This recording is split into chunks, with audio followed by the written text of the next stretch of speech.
Thank you for your patience as my computer is spinning around up here, but that's okay. We will call this meeting to order. Ms. Napa, please let the record show that all board members are present. Chief Communications Officer, Mr. Stephen Hall, will introduce students from Explore to lead us in the Pledge of Allegiance. Good evening, board members. We do have outstanding students with us tonight representing our Summer Explore program. I would like to introduce Danny Drake, Aldo Nunez, Aaron Nunez, you can come forward, students, Amarlis Nunez, and Violet Roberts. Students, if you'll come forward, please. I'm going to tell you a little bit about them, and then we have another guest to introduce. Aldo, Aaron, Danny, and Violet are participating in Explore at Williams Elementary this summer. And then Amarlis is a Hillcrest senior who is enrolled in online classes and is also serving as an A+ tutor at Williams this summer. Outstanding students. This summer, Explore placed an incredible emphasis on literacy, and these students have poured their hearts into improving their reading skills and promoting reading with other students this summer. Jody Graybill is their teacher from Explore. Ms. Graybill, you're here representing them. Thank you very much. And joining them tonight to celebrate that hard work are others to help lead the Pledge of Allegiance. But there is one special guest here, everyone's favorite reading buddy, Clifford the Big Red Dog. And this is a special week for Clifford, who also made his debut on Color 10, I believe. Isn't that right, Clifford? That's fantastic. He has been touring our Explore sites this week to celebrate students' amazing progress in reading, and we couldn't be prouder of these student representatives who are with us tonight. We'd also love to recognize the incredible support system behind these students. If you are an Explore staff member or a family member of these students, please join us, and please stand, and we'd love to wave and recognize you as well.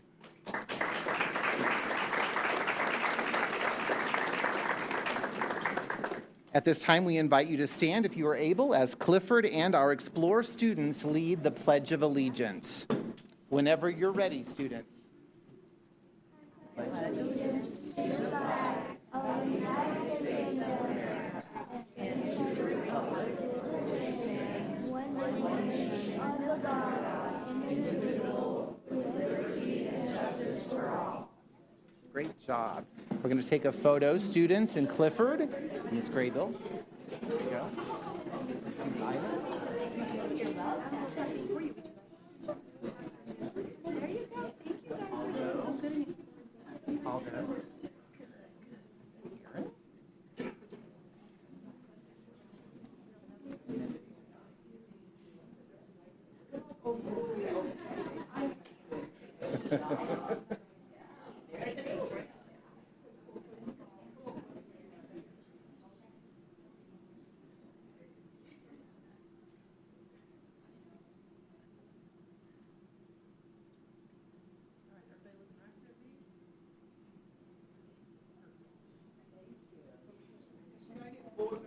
Absolutely. Board members, can you all come forward?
Awesome.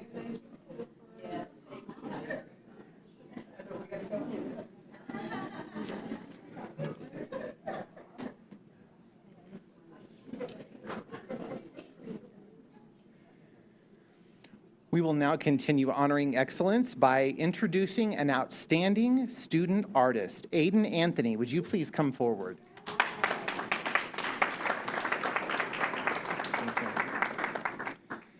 Aiden completed 5th grade at Hickory Hills Elementary School with a remarkable achievement this spring. He was named the winner of the Missouri Arbor Day Poster Contest. Aiden was among more than 1,000 elementary students across Missouri competing for this state honor. His design illustrated how trees work for a healthier me. Aiden is only the second SPS student ever to win first place at the school, city, and state level. Samantha Gaines, an Ag Academy student, placed 3rd in the state poster contest, which means SPS students hold 2 of the top 3 spots in the state competition. Absolutely. To commemorate their wins, earlier this spring, the city of Springfield, City Utilities, Tree City USA, and the Missouri Department of Conservation planted trees at both of their schools, and their classmates received saplings to take home and plant. Please join us in congratulating Aiden on this achievement, and we're pleased to have a photo with Dr. Lathan and Mrs. Bruner.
Our next recognition is for 3 outstanding high school students who demonstrated an interest in law enforcement.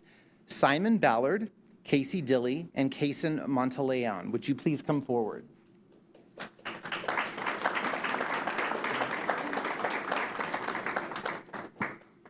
These 3 students are among 19 graduates of the 54th Missouri State Highway Patrol Cadet Academy class, held earlier this month at the Missouri State Highway Patrol Law Enforcement Academy in Jefferson City. Simon and Kason both attend Glendale High School. Casey, who attends Kickapoo High School, was selected as vice commander of the cadet class. The Academy, sponsored by the Missouri State Highway Patrol and the American Legion Department of Missouri, provides high school students with an immersive, hands-on introduction to law enforcement, leadership, discipline, and public service. Throughout the Academy, cadets participated in rigorous training designed to mirror the experiences of the Highway Patrol recruits while developing teamwork, character, and leadership skills. Their successful completion of the Academy reflects their commitment to service, their personal growth, and their overall excellence. We thank them for representing Springfield Public Schools with distinction. Please join us in congratulating Casey, Kason, and Simon.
And that is correct. We do have one of our rising juniors who will be participating in Fly SPS as part of Choice at SPS in the fall.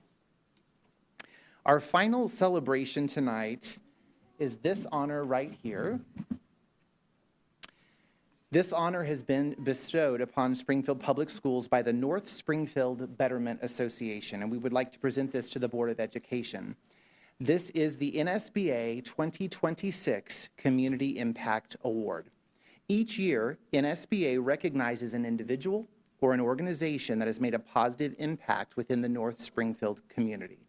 Earlier this month, Dr. Lathan accepted the award on behalf of Springfield Public Schools, which was recognized for providing quality learning environments for students and the progress being made in academic achievement. Since 2019, SPS has invested more than $200 million in renovating and constructing schools in the North Springfield area, including 2 new middle schools for Reed and Pipkin, which will open their doors to students in August. District-wide implementation of our positive behavior support program is also an investment that is making a difference in the learning environment and academic outcomes for students. If board members would please come forward, Dr. Lathan would like to present you with this plaque, and we will take a photo as well.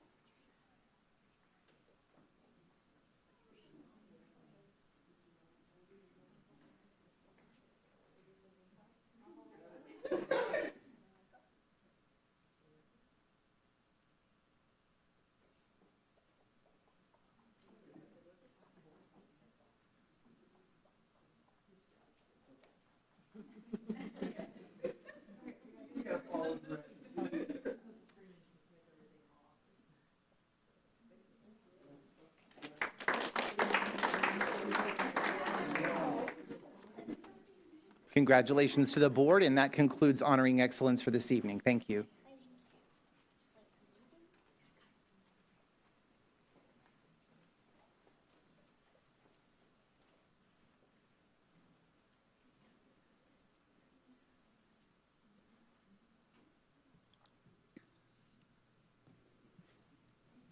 Thank you, Mr. Hall.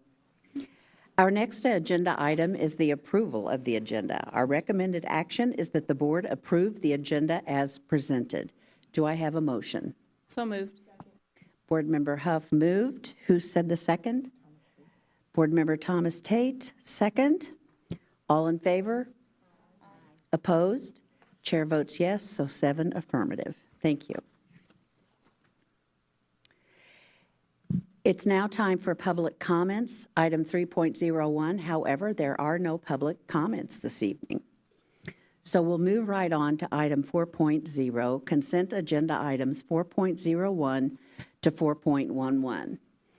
These items were presented at the June 9th, 2026 study session for review, and board members were given an opportunity to ask questions at that time, as well as additional information and questions answered by email. Thank you. Okay, now okay.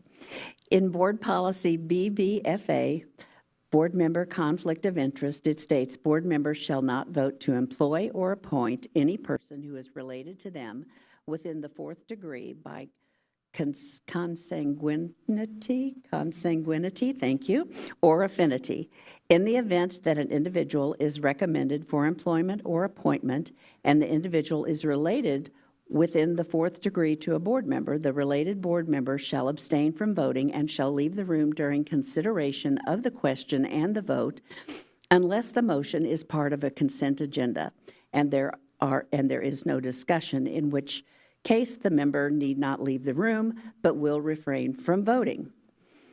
Therefore, please let the minutes reflect that board members Provance and Bruner will recuse ourselves from voting on the consent agenda item 4.03, personnel election. We'll also note Board Member Mahad Makani is voting no due to the board policies BBA and KB on item 4.11. Our recommended action is that the board approve consent agenda items 4.01 to 4.11. Do I have a motion? Board Member Kincaid. At second, Board Member Smart. All in favor? Please. The other one was a recension. The third one that it was actually, Right, can we just go ahead and include that as it's part of that kit and caboodle? Yeah, it's all together, so we'll just put them together if that's all right. It was BBA, BBA, KB, and AF. You can input 6. KB, and AF, yeah, 3. BBA, KB, and AF. Yeah, I thought I only heard 2. You did, because one was a recension, and so that was why, but we can still. Can we just go ahead and list it? Thank you so much. So we'll note Board Member Mahoney is voting no due to board policies BBA and KB and AF on item 4.11, correct? Yes, she's just voting no on 4.11. Got it. We'll just take an individual vote. That might be easiest.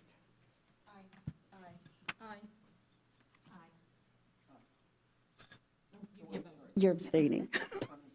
Wait, Indeed. which one are we voting on? We're voting on the whole thing, but you're only abstaining from personnel. You're voting yes on the other Okay. items. Our board secretary was taking care of noting that. Right? So Mahana Connie can also Aye. vote, she's just Yes, voting no on just one part. exactly. Okay, then chair votes aye. Thank you. What was your question? So I don't know how you want to record that, Ms. Nepa, but I'll let you perform your magic. For 4.11, it will be 6-1. And then for 4.03, we have 5 yes and 2 abstentions. That's how it is. Thank you, Dr. Lathan. Okay, motion carries. 5.1, unfinished business, 2026-27 budget recommendation. The budget for 2026-27 is next on our agenda. Board members have received multiple presentations on the budget, indeed, as well as participated in small group budget meetings and budget office hours. Our recommended action is that the board approve the 2026-2027 budget as presented. Do I have a motion? Dr. Thomas Tate, moved, and a second. Board Member Mahatma Khani. Are there any comments from board members at this point? Dr. Thomas Tate? All the presentations, they were so informative, we learned so much, we asked so many questions, and you answered them all. Thank you, Travis, also for your help with answering those questions. They are invaluable sessions for us with regards to understanding a very complex system. So thank you so much. It's good to see you also. Other comments? Let's vote. All in favor? Aye. Opposed? Chair votes aye. 7 passes.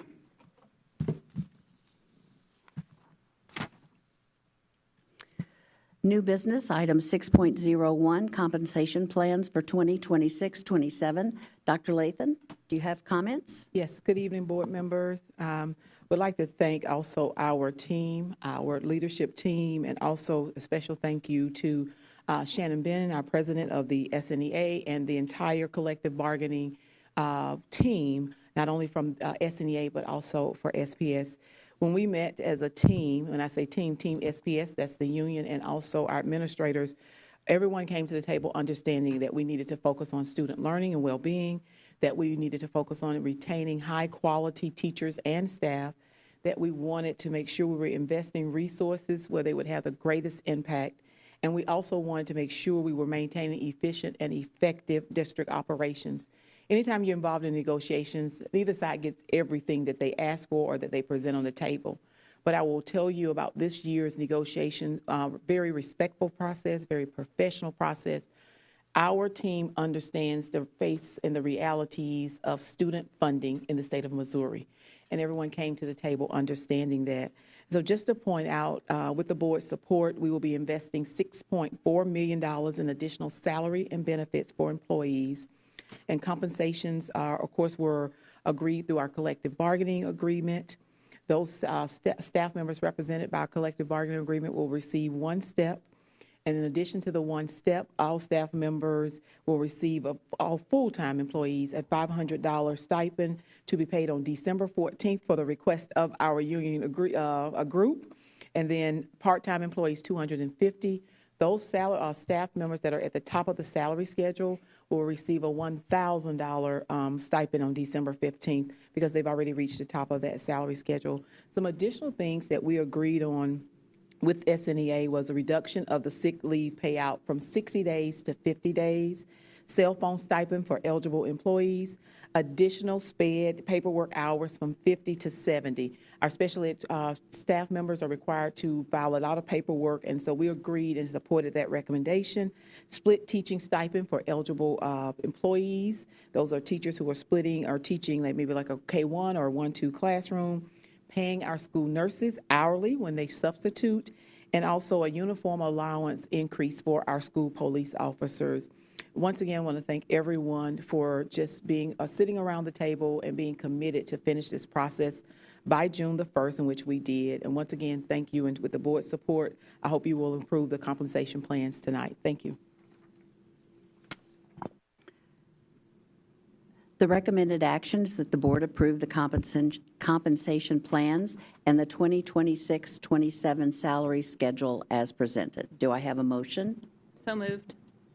Board Member Huff moved. A second? Board Member Provance. All in favor?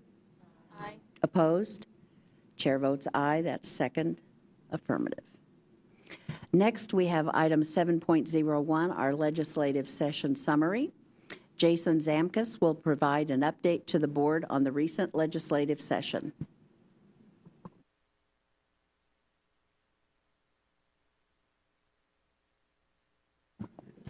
Good evening, Board and Dr. Lathan. Thank you for having me again. It's kind of a rinse and repeat, much like last year. Going into this session, I don't think anyone really held out strong hopes for it to be a very productive legislative session. We coming off the heels of a couple of special sessions where the use of the previous question motion had been used, Senate Democrats had threatened to just grind everything to a screeching halt as it related to legislative process in the Senate.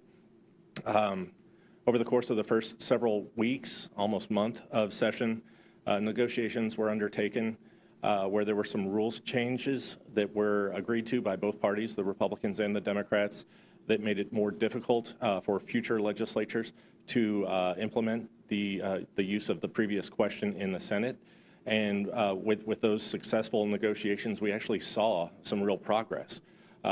This year was actually quite historic in the General Assembly. The Senate and the House of Representatives both set records for the numbers of bills that were filed. In total, there were more than 3,100 bills, legislative bills, that's not including appropriations measures, that were filed.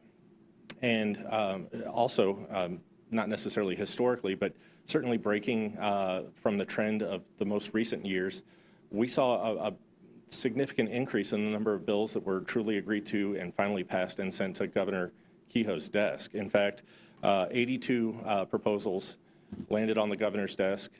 I think last year it was maybe somewhere in the range of 60 or so.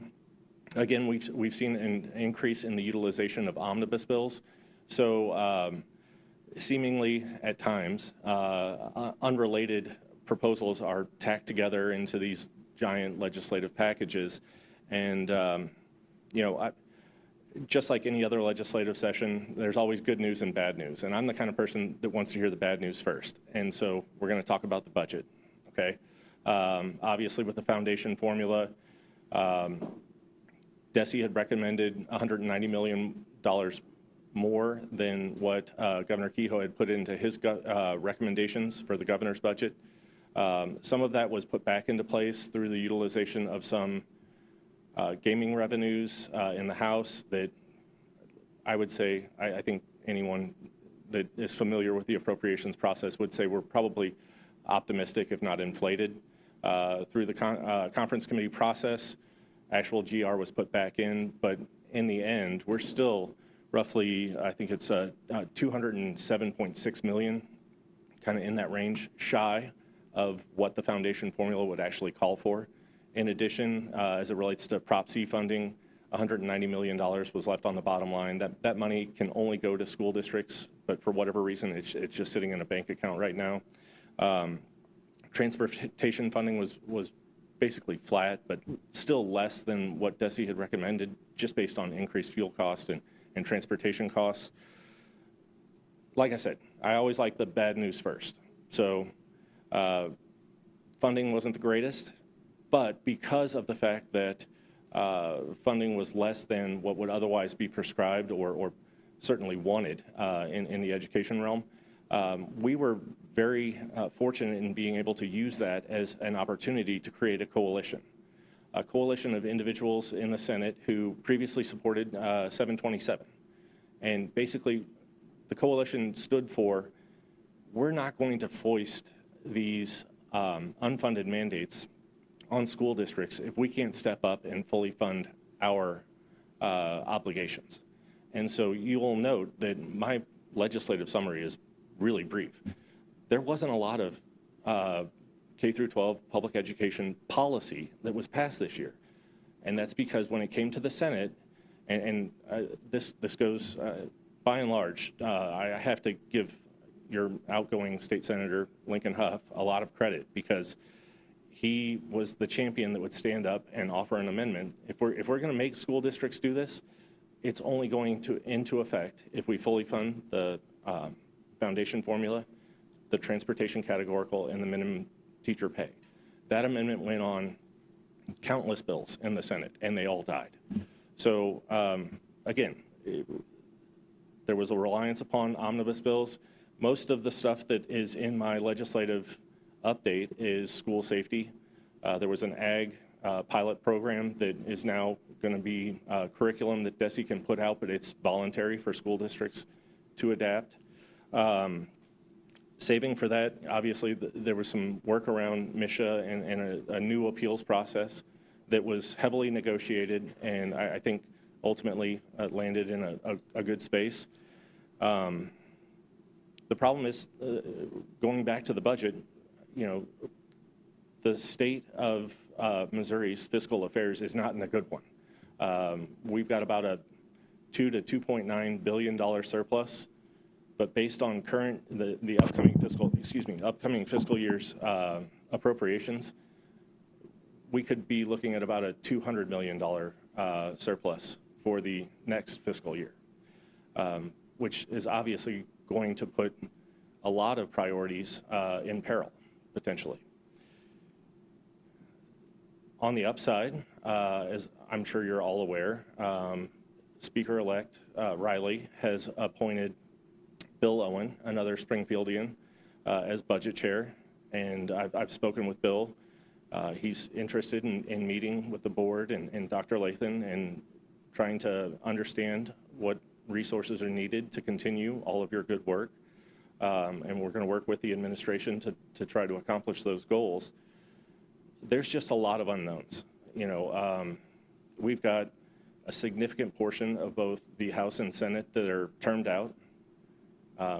These elections could have significant consequences and can really shape how K through 12 public policy and finance are decided going forward. And so, as always, I like to keep my presentations as brief as possible. I'm certainly happy to answer any of your questions. We'll just go from there.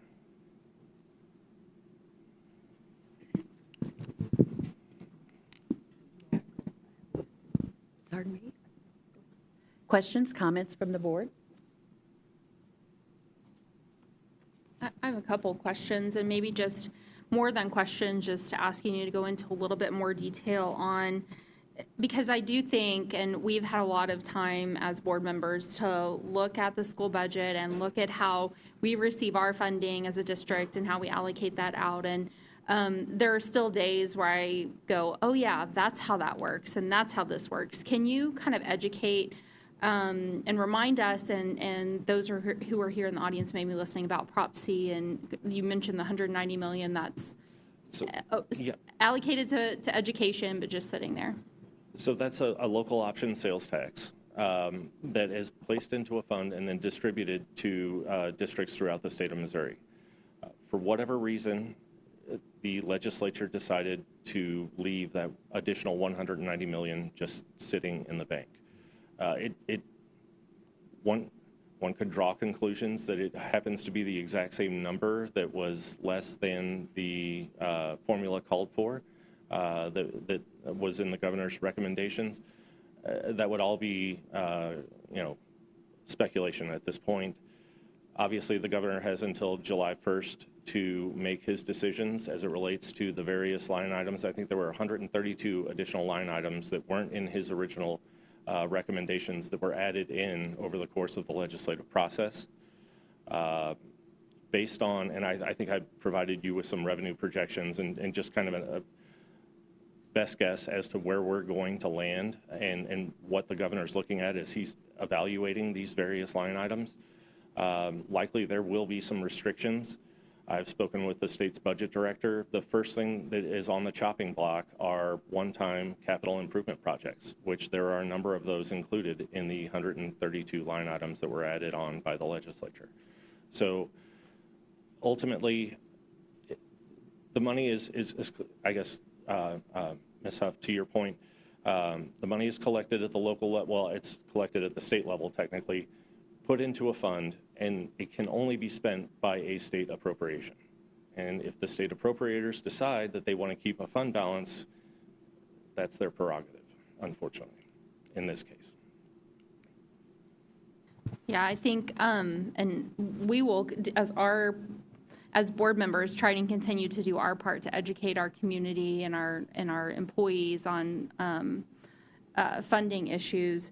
I think, you just heard our budget presentation and our focus on rewarding our teachers, not rewarding them, but increasing our compensation. And the last couple of years, the board has been able to do more than what we did this year. And, as I look towards the future, that concerns me, that uncertainty at the state level. And so I think from my seat, I want to ask you to help us as we go forward get more strategic in how we're educating those in Jeff City and influencing, certainly meeting with our local legislators, but how the ins and outs work. And sometimes we think we do, or maybe we have small insights, but I would really appreciate that partnership moving forward of being more proactive and helping us figure out what's the best way to tell that story in Jeff City in a way that really does drive change. And that's not really a question, it's more of a, let's do it together. Yeah, I'm 100% with you. I hate to be the Debbie Downer, but I think there's still an insatiable urge to reform property taxes, which, while it's not foundation formula money from the state, it is your local effort.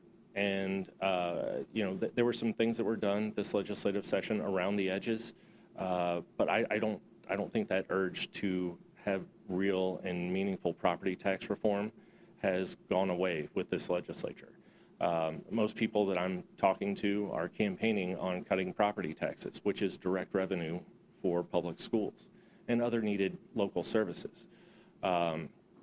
We've got the governor's income tax plan out there that, depending on how voters decide, could impact in a significant way available state resources that would go to K through 12 public education. There's a lot of unknowns out there. I think we've done a great job in the short time that I've worked with you all in Jeff City on educating elected officials on all of the great things that you're doing and showcasing you as a model for public education in the state of Missouri. I plan fully to continue to do that. I think it's important for you all to know that there are some real potential threats coming down the pike, especially as it relates to financial resources, whether that be state or local. Other comments, questions? Just a couple comments. Jason, I think you came on as our lobbyist right when I was joining the board, correct? correct. About 5 years now, and I appreciate all that you've done to help our district and to tell our story in Jefferson City. And I also appreciate those representatives and other officials who have taken the time to come into Springfield Public Schools and see the amazing things that are happening. There's always going to be room for improvement, but just in the short time that I've been on the board and short time you've been lobbyist, we've seen Dr. Lathan and our team really move the school district forward. To Board Member Huff's point, yes, if you could help you tell a story in Jefferson City. I think that there has been a push over the last few years, especially from Board Member Muhammad Khani, to be more involved in Jefferson City so that we can help tell our story, which is also the story of a lot of the public schools around the area. And I'm very happy Bill Owen has decided to come down here and visit with us, and I would encourage other elected officials to please take us up on that offer as well, and if you could help us with that. Happy to, absolutely. All right, thank you. Other questions, comments? Dr. Mahabakani? Thank you, Jason. Can I ask just some clarifying questions? Sure. Just to make sure I understand this right. So the total revenue projected is 13.65 billion, but the reason the resources available are 15.65 billion, is it because you're adding the 2 billion fund balance in there? That results in the 2 billion fund balance. Right, so you're adding the 2 to the 13 to get to 15 point, that's why the resource is Correct. available. And since the appropriations are pretty much roughly that, that's why we end up With 200 million. 200 million, okay. Yes. So that was, That assumes relatively stable collections through the end of the fiscal year. Again, this is based on Right. assumptions, but somewhere between 2 and 2.9 billion is where we anticipate the fund balance to be for the 2026 fiscal year. going into it right now, Well, starting July 1, that's the 2027 fiscal year. 2027. And We're a you, year ahead. so at you the state think level. somewhere between 2 and 2.9 Correct. is what we're going to start with? That's our understanding, given the latest information that I have, Okay. yes.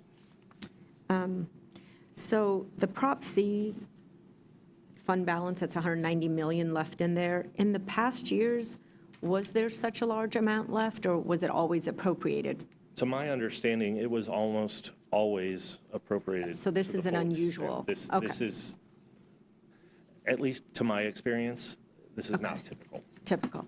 When you add all the pockets, you know, the foundation, formula, transportation, Prop C, and career ladder, it comes to roughly 6 billion. The total budget for the state is 50 billion, federal, all of it together. Altogether. So education is roughly 12% of the budget? Would that be a? I went to law school because I'm not a mathlete. I'm sorry. Well, I mean, everybody says it's I'll- like I'll half take the your- budget, but it's really only 12% of the total budget, Okay. right? Am I doing this wrong? Without a calculator, I can say yes or no, but I'm So going to 6 go with your billion numbers. out of 50, okay. Well, it's, 10% would be 5. yeah, so I mean, it's, I could do 10%. people always, okay. Well, we always hear it's such a large chunk of the budget, it's not such a large chunk. Okay, then a question I have is, under school vouchers, it says a 10 million increase over last year's appropriation, but substantially less than the $100 million appropriation requested from the Secretary of State's office. Can you explain how the Secretary of State's office is, I didn't know they got to make this request. How are they connected? The Secretary of State's office administers the voucher program. I So, thought it was the treasurer's office. It's not. no, it's not. It's the Okay. Secretary, I'm sorry, you're right, it's the treasurer. Did I say Secretary of State? Okay, so is that, okay, Quebec so it's the Melec treasurer's. I'm sorry, that was a typo on my part. No It- worries. It is the treasurer's office. Okay. My apologies. Nope, I got it. I just was They- like, I didn't know the SOS was, Treasurer in the Melec mix. requested a doubling of the previous year's $50 million appropriation. Governor Kehoe went with a slightly smaller number, well, a significantly smaller number of 60 million. The House and Senate both agreed to it, and that's where we're at. that's where we're at. And then my last question was on, you touched on Misha. So did that piece of legislation pass, right? Significantly modified. It Modified. passed, yes. Is it, where is the Misha? I don't see it. Was- It's in the hyperlink for the other bills. It was one of those things Would where. you mind sending it to us? or I'm more just- than happy okay, to do that'd be that. fantastic. It's in all of the weekly reports that I've sent previously Okay. to the board. Ultimately, what it basically did was create a gubernatorially appointed board to hear appeals from MSHA decisions as it relates to transfers for athletic purposes or challenges to athletic contests or results. But this is only for the appeals. The It's Misha just structure appeals. itself remains the way it is. Got By it. and large, yes. It just creates a separate appellate body to adjudicate those issues. Thank you. Can I follow up on one of hers? Of course you may. On the school voucher funding, have you seen any data around utilization? I mean, was the full, It has not been fully utilized, which I think was part of the reason, and I can't put myself in the shoes of the governor as to why he decided to go with a lesser amount than what the treasurer had recommended, but the utilization would not have made a strong argument for literally doubling a program that's not, basically busting at the seams. yeah, so even before it was doubled, the utilization wasn't there at I can't It was remember what not the close. appropriation I was can last get year. you the but- exact numbers. I'll get that to the board. Yeah, I'm curious what percentage of that budget was used last year, and I mean, I have other questions around, who is utilizing it, that sort of thing, but you probably haven't seen that, I haven't seen it, but, As far as a breakdown of public school students versus, or individuals that were already in a private school setting. Correct, yeah. I think I know where you're going with it. I assume I know where you're going with this. I don't have that breakdown, but I could get you certainly the utilization rate for the previous year's appropriation. yeah, I think there was a report out of St. Louis or something about the percentage going to church, religious education, yeah, that's what I was trying to say. Right. But Other questions, comments?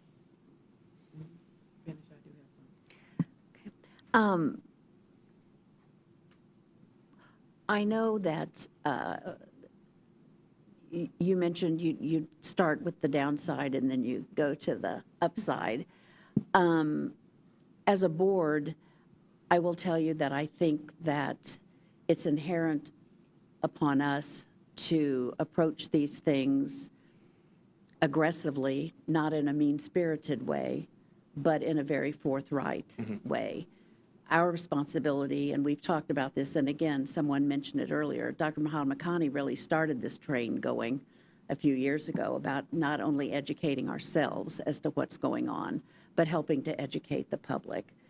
Because when I hear different forecasts of what might be in the future, it really gives me pause, gives me serious pause in terms of the impact on public education when 85 to 90% of our students in Missouri are in public schools. So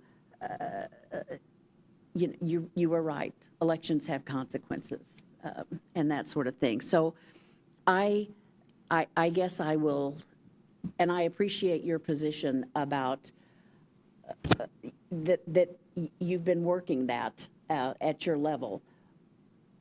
But sometimes maybe I'm hoping is that when we're face to face with legislators, it's harder to look at us and say no than it might be to you. So the more you can keep us abreast of exactly where we need to go with our questions and comments and contacts, everybody sitting at this table is very willing to do that, which kind of brings me to the updates that you send us periodically. Okay, sometimes, and I said this the other day, when I look at all those yellow lines, I'm reminded of going through a used bookstore at a university and everything's yellow, and then you're just overwhelmed with it. I don't know if we can separate it out. Well, first of all, tell us, set the record straight. The yellow highlights mean what? That there was some activity undertaken on that piece of legislation within the week that I'm reporting on. Okay. So that's, hey, this has gotten noticed up for a hearing, or it was just voted out of the House Education Committee. this is something that's moving. So please take a look at it. Let me know if you have issues with it, whether or not I need to. Most of it I already know whether I need to engage or not. But this is more like, and I'm a lawyer by training, but this is like notice pleading. This is moving. Keep an eye on it. If it's something that we need to engage on, let me know.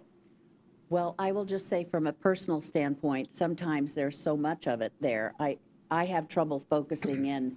It's much like a teacher when you give the textbook and say, you have to know all this stuff. Well, no, you don't.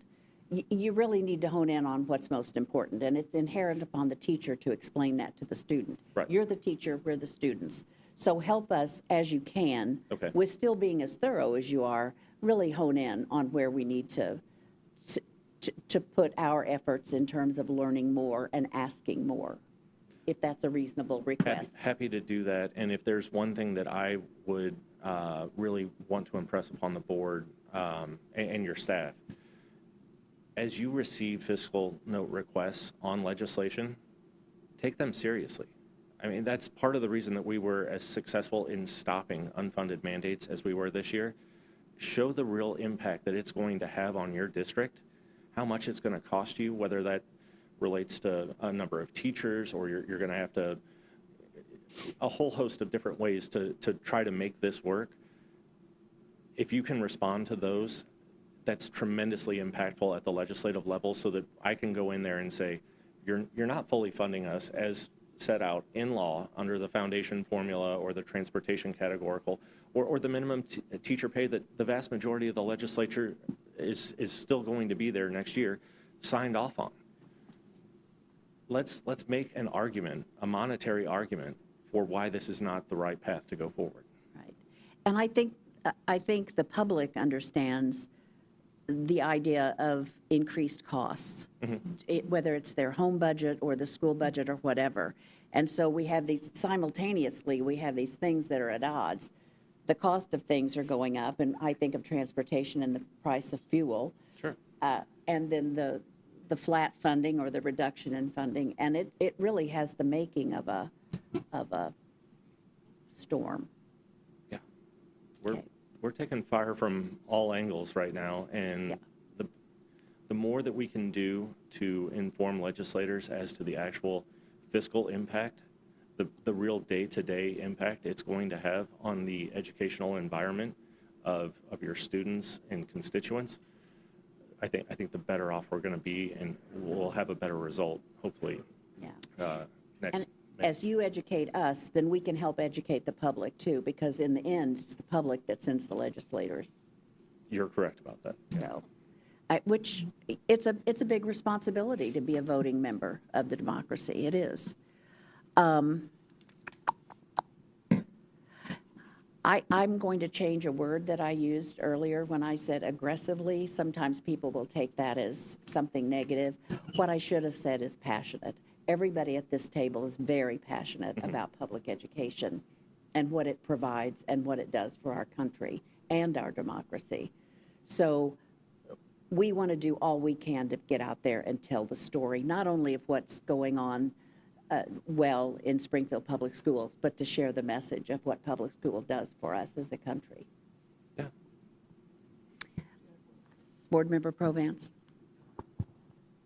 Back in the old days, he used to talk about how many millionaires were in the state of Missouri. Can I ask a dumb question? Do you know how many billionaires there are in the state of Missouri?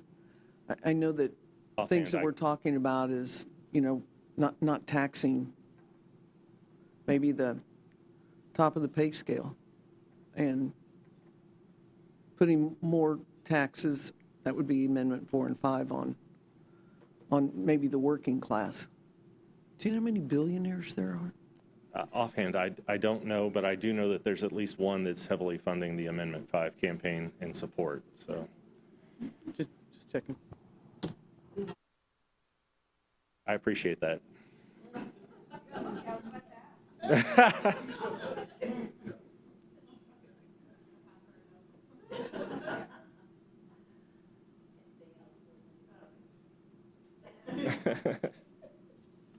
She said she'll keep her mouth shut, is what she said. Okay, any other questions or comments?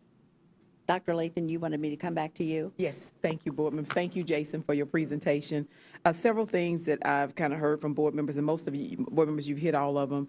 I think as we prepare for the 2027 legislative session, I think we should repeat what we did this past December, December 25. Jason came in and shared with us the bills that initially had been filed.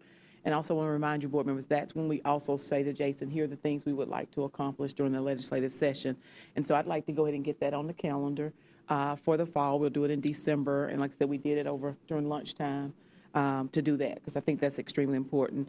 And then I know Dr. Muhammad Khani has testified before, and that's something some board members are interested in pursuing. And so I don't know how they get their feet wet next year, but as a possibility, we can talk about that. And then maybe talk about also, I think one of the areas that we can do a better job as a team is actually getting the visits on our calendars early. And I know everyone is working, have a lot of commitments in your volunteer areas, but if we can do that, I think that will also help and improve our presence in Jefferson City. So those are two things that I'd like to challenge the board around. Is, like I said, we follow through with our December retreat, and then we get some visits scheduled for next spring on the calendar, early fall, and then we can work around. I know everyone can't go at the same time, but we could schedule maybe 2 to 3 visits, and at least all 7 of you could get up there at least once or twice during the session. I really think that will make a difference also.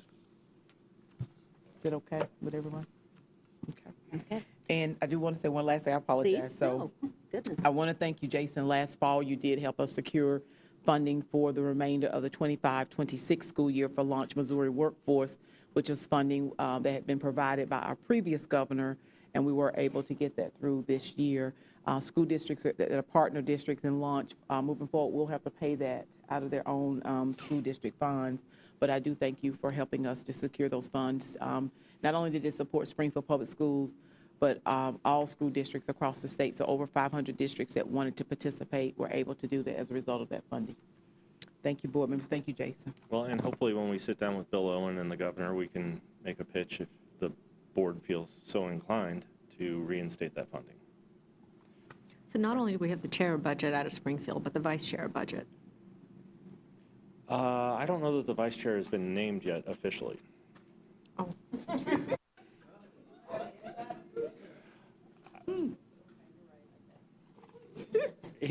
He hasn't been unnamed. Let's put it that way. But I think we're gonna have a few exciting updates to come. All right. Thank you all. Thank you, thank you, thank you.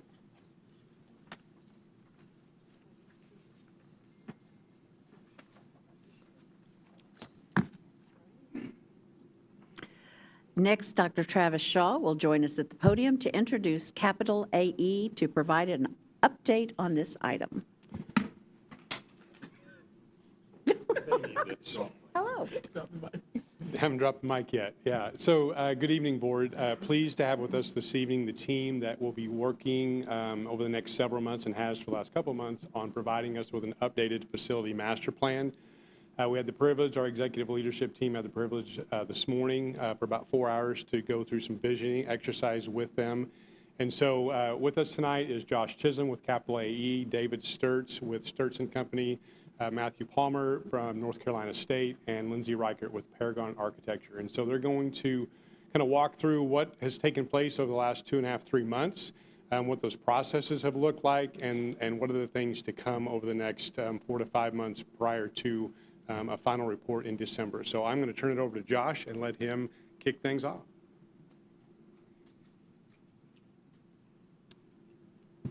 Thank you, Dr. Shaw. Good evening, board. Thank you for having us this evening. As Dr. Shaw mentioned, it's been a couple months since I was last here for the announcement of our award for the project. We're very excited to be here. Now we've been in the trenches for several months, and we've enjoyed the support from Dr. Shaw and his team, Dr. Lathan and her team as well. And so we're thankful to be here. As Dr. Shaw mentioned, our intent is to sort of cover what we've accomplished so far, help the board understand where we're headed, what the process looks like, and then what this work will turn into as we step into the fall. And so with that, thank you. Like I said, we'll cover our team. We'll do introductions tonight. Facility assessments, we'll cover that. We'll look at condition, capacity, adequacy. Again, the data is still in the works. We're working with Dr. Shaw and his team, Dr. Holt, and the rest of the academic team to get the data to a point where it's ready to be presented. And then we'll look at demographics, transportation. We'll discuss, as Dr. Shaw mentioned, we spent several hours with the leadership team this morning doing a visioning session. We'll help you understand what stakeholder engagement looks like with the community. And then at the end, which will be in December, we'll help you understand what the deliverables and what we term as options in the facilities master plan that will ultimately turn into big projects. All right, and so with the team, I'm with Capital AE. My name is Josh Chisholm, the president and founder of the company. We're based out of St. Louis, and I formerly K-12 facilities director as well in Colorado Springs. And so I'll have Matthew come introduce himself.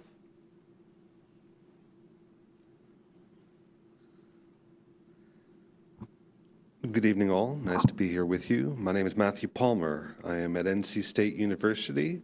I'm also the project director of School Camp, which is an acronym for School and Community Aligned Master Planning, those community values you have showing up in our buildings and our board policies. In addition to that, I am the national chair for the Public Schools Division with the American Planning Association. So it is a true honor to be here. My team is leading back at NC State the demographic and transportation components and working closely. We'll talk a little bit about that. And I'd like to introduce Lindsay Reichert with Paragon. Hello, I'm Lindsay Reichert with Paragon Architecture. I'm a project manager and have had the pleasure to work with the district over several projects from renovation to new builds. I'd pass it over to David. Good evening. My name is David Sturtz with Sturtz & Company. I've been doing this work in facilities master planning across the country since 2012 and had the opportunity to do work in a number of times in a number of states. And it's a real honor to work with those behind the scenes who help set the table for how your kids are served for the decades to come. Prior to that, I ran a tutoring company, so it went from one-on-one tutoring in the home to bond planning. And we'll explain some of the through lines between those as we go, because there is a through line. So Josh, go ahead. Okay, so that's our team. That's the team we've brought to Springfield Public Schools, and we're excited. I hope that you'll be able to recognize throughout our presentation tonight the expertise that we bring and how that will come together to create a facilities master plan.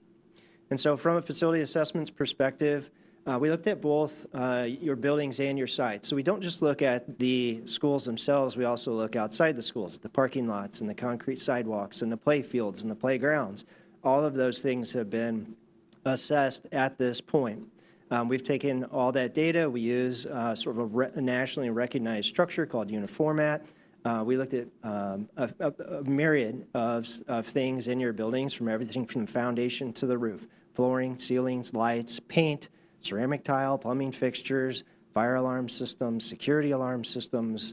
We look at all those things individually within every building to get a real sense of the condition of that building.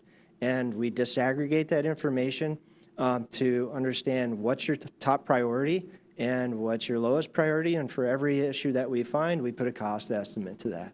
Okay, so Dr. Shaw, Mr. Dilday, they'll be able to take that information when we walk out the back end of this to say, here are our biggest priorities and here's what it costs. Here's how quickly we can get those things fixed with the money that we have to fix them. Okay, we used a two-tiered approach. You have a handful of buildings. We said 22 are the newer buildings. We're using a life cycle perspective. As I explained to the staff this morning, a new building doesn't necessarily need to be assessed where you have to spend the money on engineers to go through every one of them to tell you they're in good shape.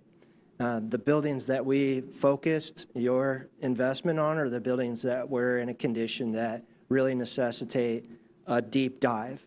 Every building, every asset will be in our database, and we'll work with the facilities department to inventory the newer buildings. Okay?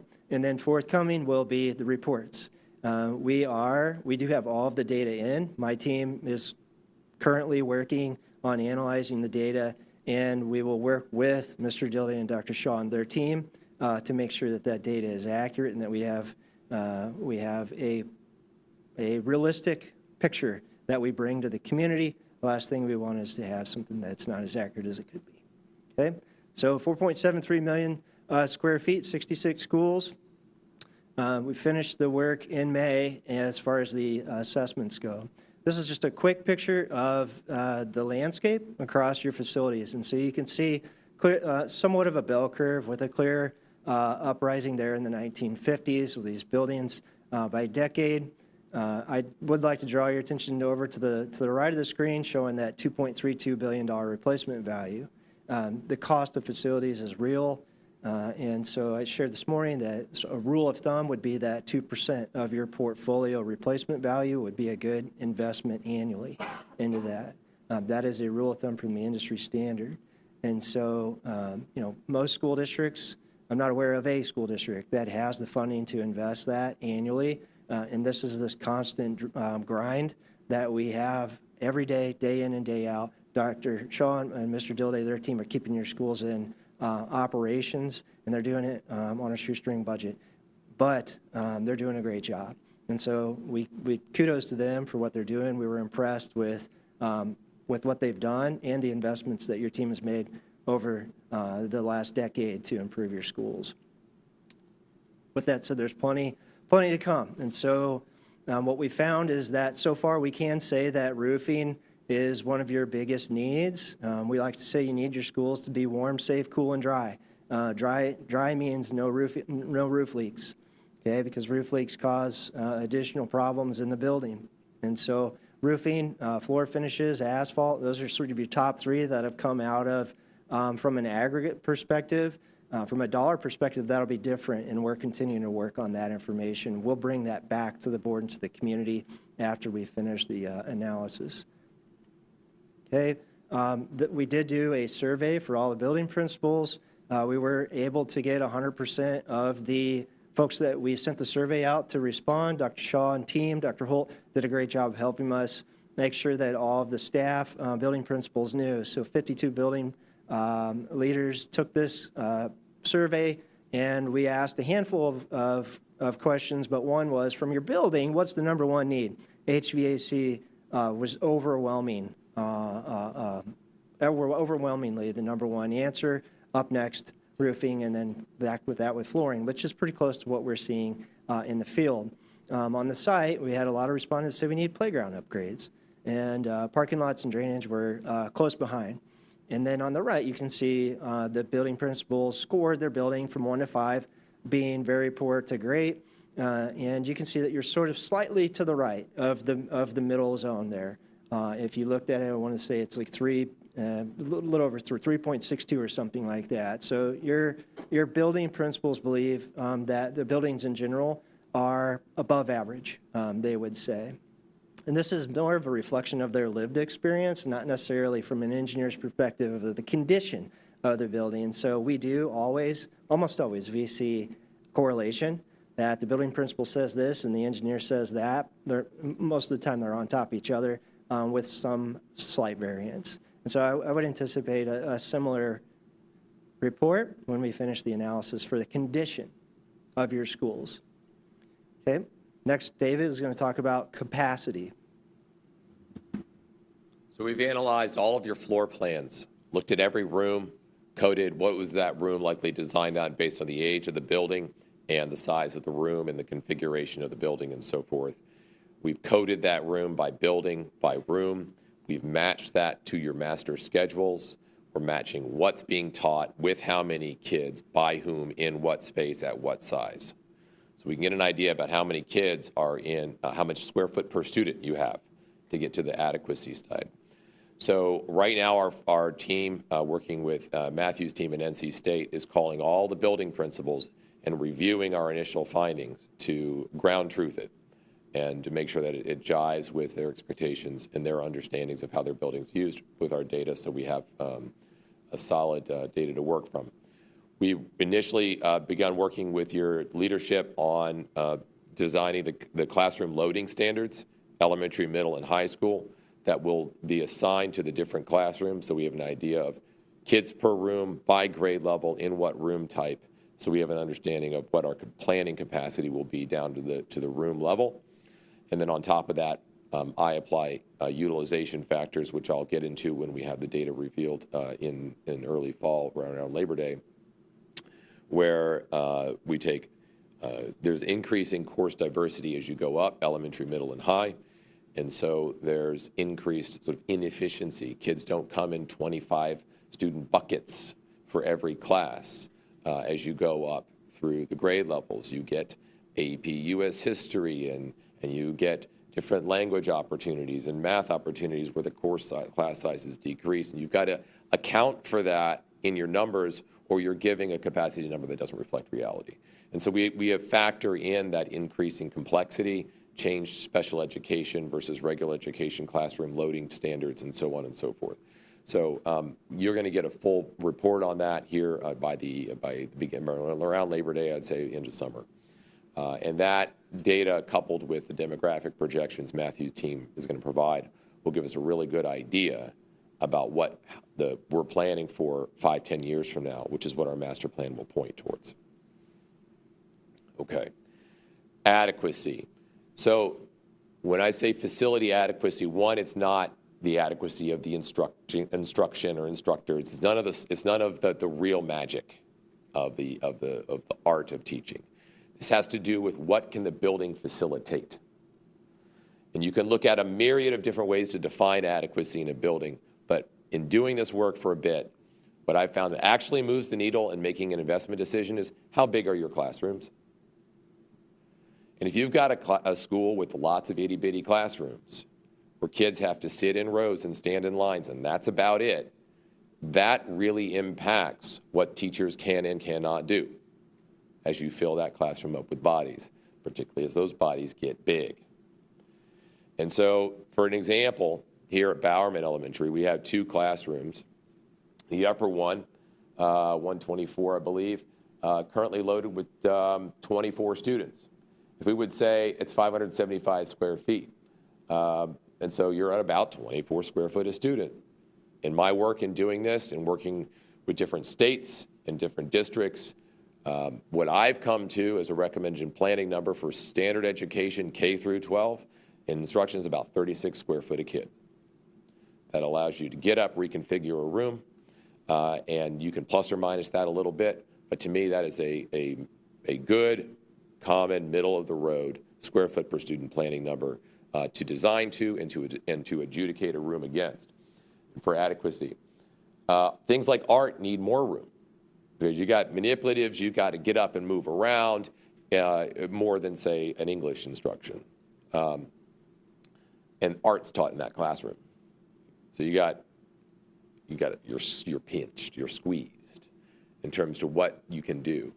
By a different token, you've got a room 119, you've got about 24 students in a 720 square foot room, gives you about 30 square foot. That's getting there. You're loading it with 6 for special education. So that works. You just have less kids in there. And that gives you that more, in special education needs more square foot per student as well. So we are going to look at the prevalence and have already done some initial approximations, and we're going through refining that, of which schools have the highest prevalence of undersized classrooms.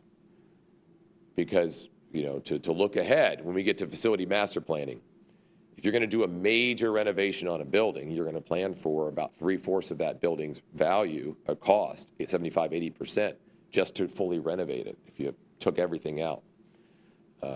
And at the end of the day, are you left with a building you want to teach in for 30 more years if you do that?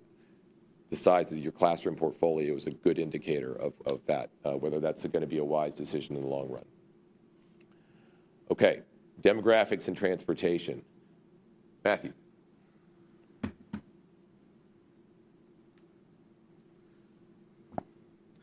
Well, Josh and David have done a nice job of illustrating 2 important constructs, places and programs. the physical spaces and what we're teaching in them. Our team at NC State does systems planning where we're bringing those facets, but also the people, your staff and your students. So looking at that, we're looking over the next 10 years, and in particular with student enrollment, identifying not only the percentage or the what we call a cohort rate, what percentage of your kindergartners become first graders, become second graders, and God willing, come with us all the way through 12th grade graduation, right? We look at that at a cohort rate level, but we also blend that methodology with a qualitative study where we are interviewing and reviewing all of the residential developments that are occurring both in Greene County, Springfield, and even Battlefield to look at any new neighborhood coming online that's going to move the needle on the number of babies that are coming into the school system, particularly at your younger grades. So we're looking at it both ways, both our ability to retain the students that come in with you at kindergartner, as well as any additional students or families that may be moving into the community through economic development and residential new neighborhoods. So we look at it both ways. We are through the cohort modeling and are now finalizing our interviews with your local community development planners. Those are typically your planning directors at the city and county levels, as well as economic activity, any transportation infrastructure upgrades, things like that, that would influence folks deciding to call Springfield home, which I must tell you, I'm going to step aside just for a second and say, your staff that's sitting to my left are some of the best in the country that we've worked with. Dr. Shaw, Mr. Douglas, Mr. Dilday, these folks are really top of field when it comes to having data and having systems in place. It's been a pleasure to work with them thus far. We're almost there, and as Mr. Sturts pointed out earlier, we'll have our final enrollment forecast for you here at the end of the summer as our interviews complete. So on the demographic side, we're in good stead. We've completed the cohort rate, and we'll have our enrollment forecast finalized with the demographic work on development. On the next slide, we not only want to talk about the people, we got to talk about how we get the people to the places that matter most, right? Having students arrive ready to learn on time so that they can receive the academic program instruction that Springfield affords all students. We are aware that there's an interconnected thread, again, systems planning for school systems, where students live, where your schools are, and the programs they have to get to and navigate. That all loads on your transportation system. The number of buses you need, the number of hours or minutes that a child is on the bus, and your eligibility zones. So we've been ingesting all of the board policies in relationship to transportation eligibility, looking at the entire map of the school system and working closely with your transportation leaders to be in a position to say any board action that you make with regards to student assignment or facility decisions, we'll be able to show the transportation implications of those choices. There are times when a board or an administration make a decision unaware that that will have consequences for transportation. And so we want to position the board to be able to make informed decisions proactively and with transparency. So on the demographic side and on the transportation side, we're in good position on those fronts. I'll hand it back to the team here for the next section. Oop, wrong way. David? All right, so this morning, as Dr. Shaw mentioned, met with the executive leadership team, and we did an initial review of some of the publicly available data, DESI, and what we've been able to gather and extrapolate so far from your building data. We started to get an idea of sort of the lay of the land of the intersection of buildings, programs, finance, conditions, and so forth. And one of the things that I found that I want to drive master plans is an anchor school profile. And you can call it by a different name, but what is it that we want every elementary kid to experience every day, regardless of what school they go to? Every elementary kid, middle school kid, every high school kid. Before they get to school, on the way to school, at school, after school, so on and so forth. So what is the day in the life that you want? But not to leave it sort of ethereal and vapid, but to then take that and to put it into what's the FTE profile that it takes to actually implement that vision? What's the ratio of those FTEs to students? How much does that cost? How much revenue do we get to educate the kids? And then what would our portfolio need to be to best position us to actually offer that? Because the through line I've seen in doing this work for my career, first in one-on-one in-home tutoring for school districts, back in the No Child Left Behind days, to doing this work since 2012, is that the number, conditions, locations, sizes, configurations of your buildings have a direct impact on the dollars that are left over to directly impact your child in the classroom. So that portfolio of school that you have is going to impact how the dollars that you get matriculate down directly into that student. You have a building portfolio where most of the schools are built in the 50s. For a 50s economic model, and a 50s pedagogical model, and a 50s demographic reality. None of those things still hold. And so now we're looking at higher costs per student, pressures on you, as was just my preceding presenter described, and you've known and felt for years.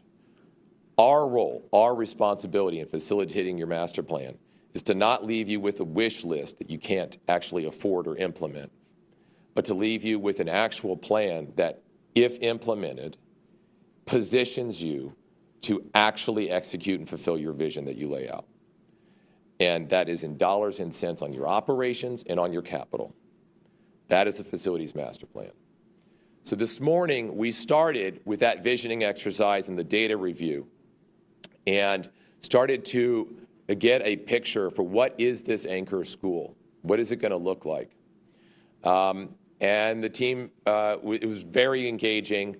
We took too few breaks, but we had some really good cinnamon rolls, so we were able to get through it.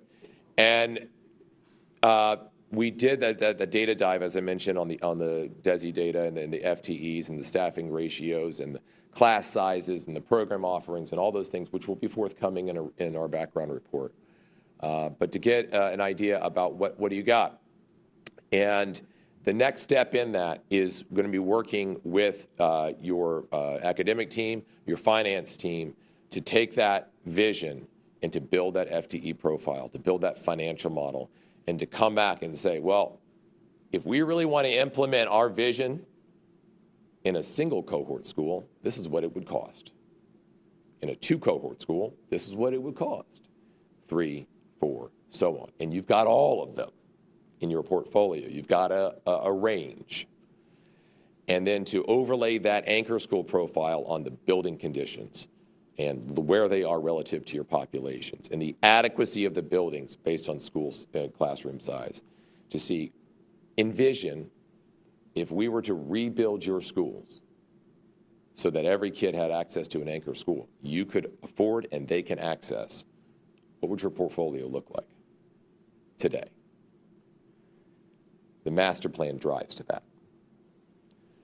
To get there with community engagement, it is a community co-planning process. So I've recommended a steering committee profile to leadership, and they have been getting applications and reaching out for folks to be a part of this committee as we speak, and that is in process. This committee, and I'll show the schedule in a minute, will work as co-planners with our team. All the data that I'm describing and Josh is describing and Matthew's describing, we're laying out for them in a systematic way with the tools and the direction for how to use that to develop facility options for your district. And they're going to help us do it.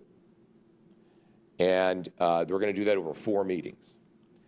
And one of the, if you notice, one of the slices of this pie are high school students, because you get half a dozen articulate high school students in a room, and all of us adults are focused on kid realities, not adult problems. Once you get the kids in the room, they keep everybody honest, and they help drive towards what's best for kids in the long run.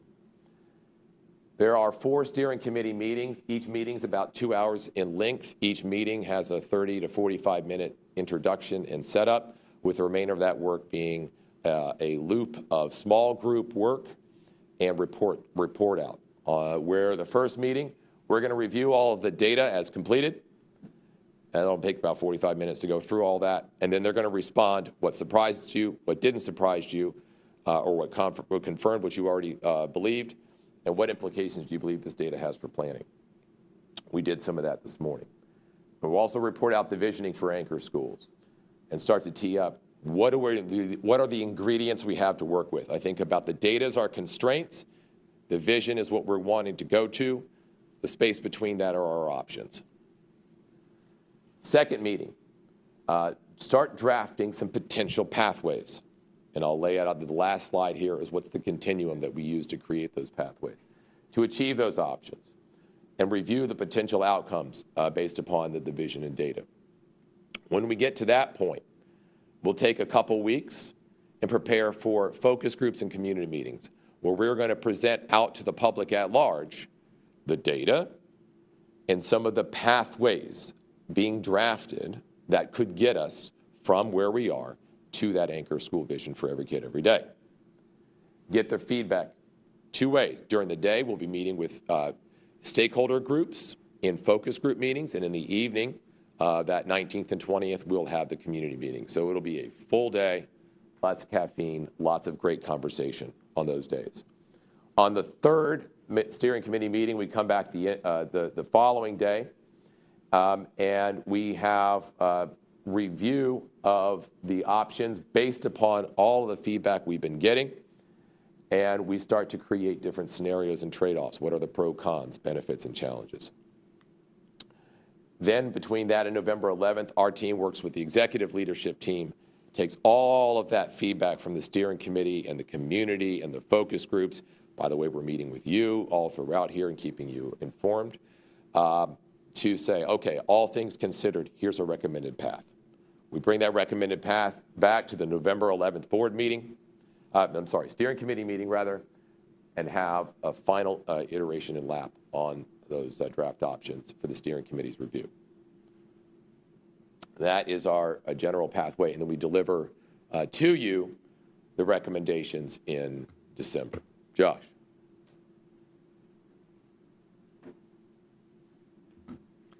Okay, so as far as deliverables go, as David mentioned, that's really the bottom portion there, facilities master plan.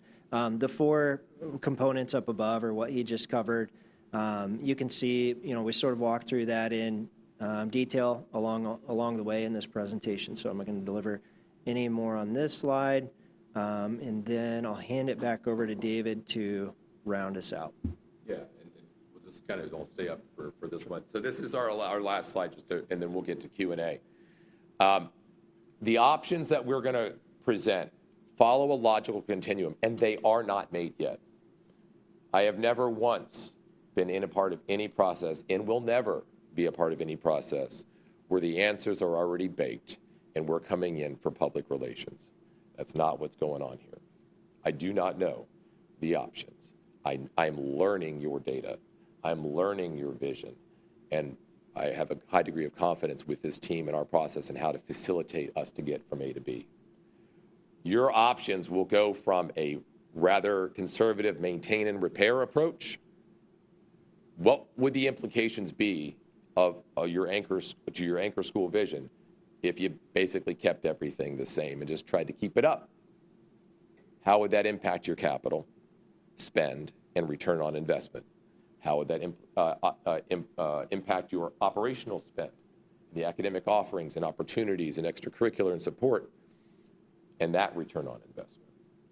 To a strategic renovation, sort of a regional small pocket renovation, start to rebuild approach in sort of all the way through to a portfolio transformation, which is, if you think about what a portfolio transformation is to think, if you had no buildings today at all, and you were simply designing from the heavens what your school district would look like. Where are the buildings? What configurations are they? How big are they? Where are they relative to the students? What do they have in them? So on and so forth. What would that look like? In short, that's portfolio transformation. And so we're going to go from least change to most change based on that vision. The options will provide different pathways along those And we will lay out what we think some of the ROI considerations are along that continuum, and so will your community in their engagements. I'm going to add in there just the data road mapping itself, right? That as the data comes forth as we head into August and September, particularly for the enrollment forecasting, and as we get into the transportation trade-offs, that will help as well inform the board and the public on this entire continuum. Okay, and with that, we will stand for questions. Wow, thank you. Board members, questions? Board Member Provance? I had a question on how you were doing your enrollment. Do you base it on your kindergarten enrollment for the projection of the size moving forward? Or do you do it off of births and count it into preschool, then kindergarten? Yeah, great question. The answer is both. So we are looking at the overall envelope of number of students born in the eligible area of Springfield Public Schools by year. Generally speaking, particularly because we're looking at K-12, we're benchmarking that 5 years out. Right? So we're really looking at month of birth and then doing that annualized. That is indicative of your kindergarten enrollment. And I'll do a yes and we are looking at every student that's enrolled in Springfield Public Schools, as well as the matriculation probabilities. And in many grades, you're growing as you go through the grade span. So we're looking at both of enrolled students as well as those that are born in, again, the Springfield jurisdictional area that would be eligible for kindergarten 5 years out.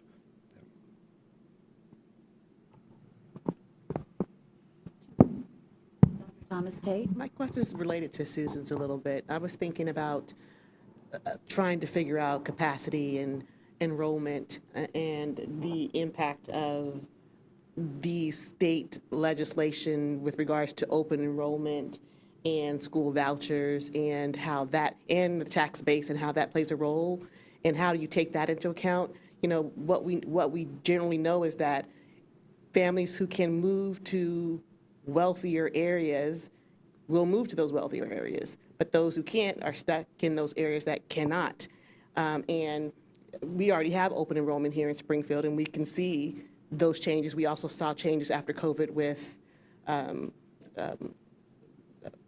homeschooling, private schools, and how that's factored into it, because those are significant factors that we've seen impact on in the last few years. Yes.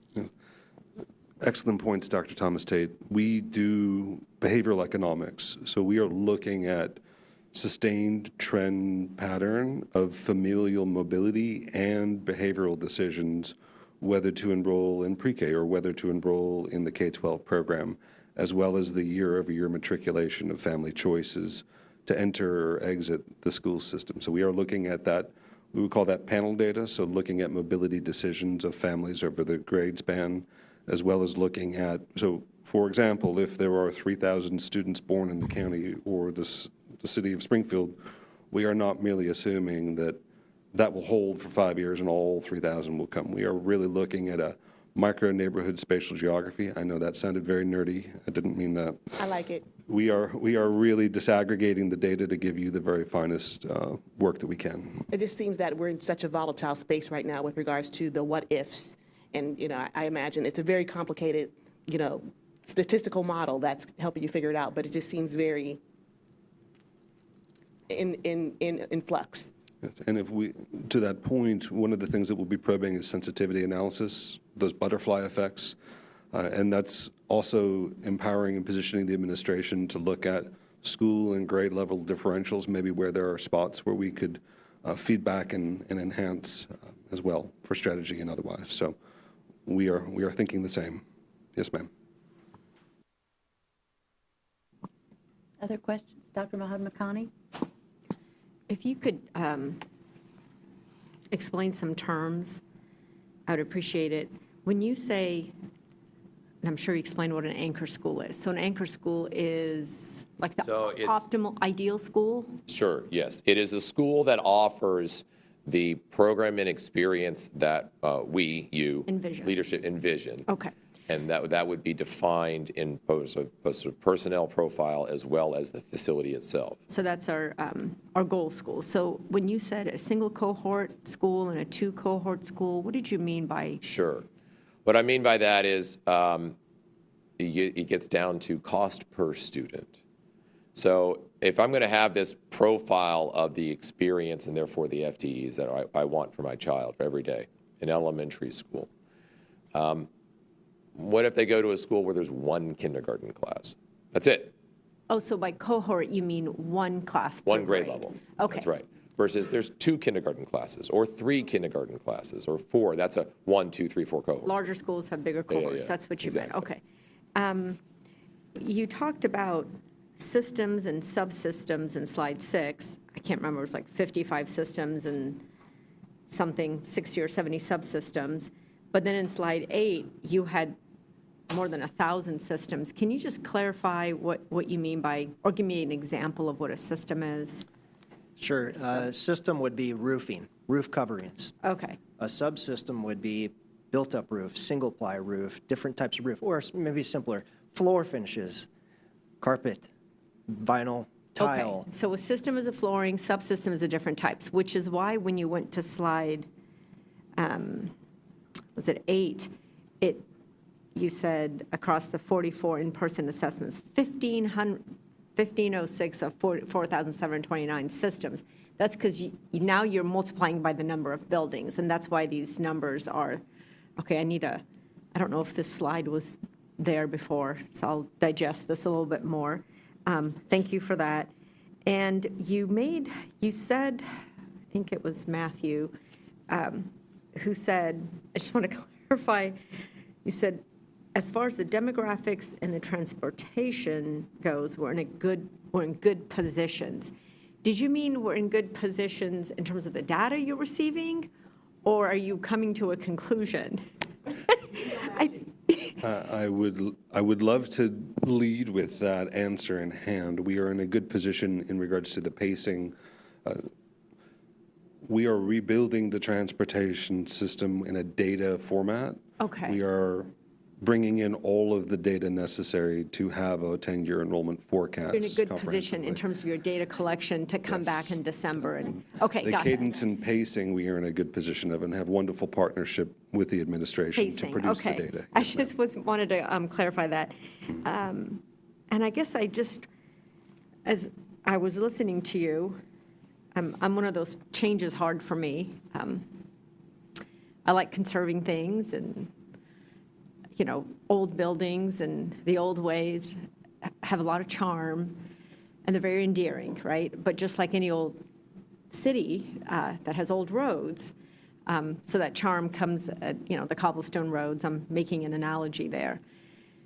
And so you find yourself competing with the newer cities that have, perfect perpendicular and the roads are intersecting and the buildings, including the schools, are very efficiently placed and it's very pre-planned, right? But we're not one of those cities. We're an older city. And I think what the reality is, change is hard, but modernizing is a necessity of being able to compete. And I talk about this as a business that must thrive and continue to exist. So I've heard from members of the community, why are you bringing a third party in? It's so expensive. Why can't we do our own studies? But, I think that's where the value is when you have people like me who change is hard, and sometimes you need somebody from the outside that comes. And I really liked your last slide where you said if you had no buildings and you got to create the optimal portfolio. And I think that's something that's really hard to do when you're in it and existing in it. So all that to say that I really look forward to your presentation in December. I'm scared of your presentation in December, but at the same time, I realize it's important, necessary, and I'm going to prepare myself for it. Thank you. Board Member Provance?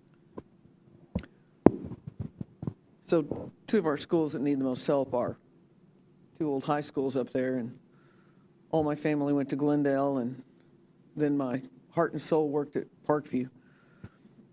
Our surrounding areas, it seems like when the high school needs updating, you build a new high school, but the old high school becomes a middle school.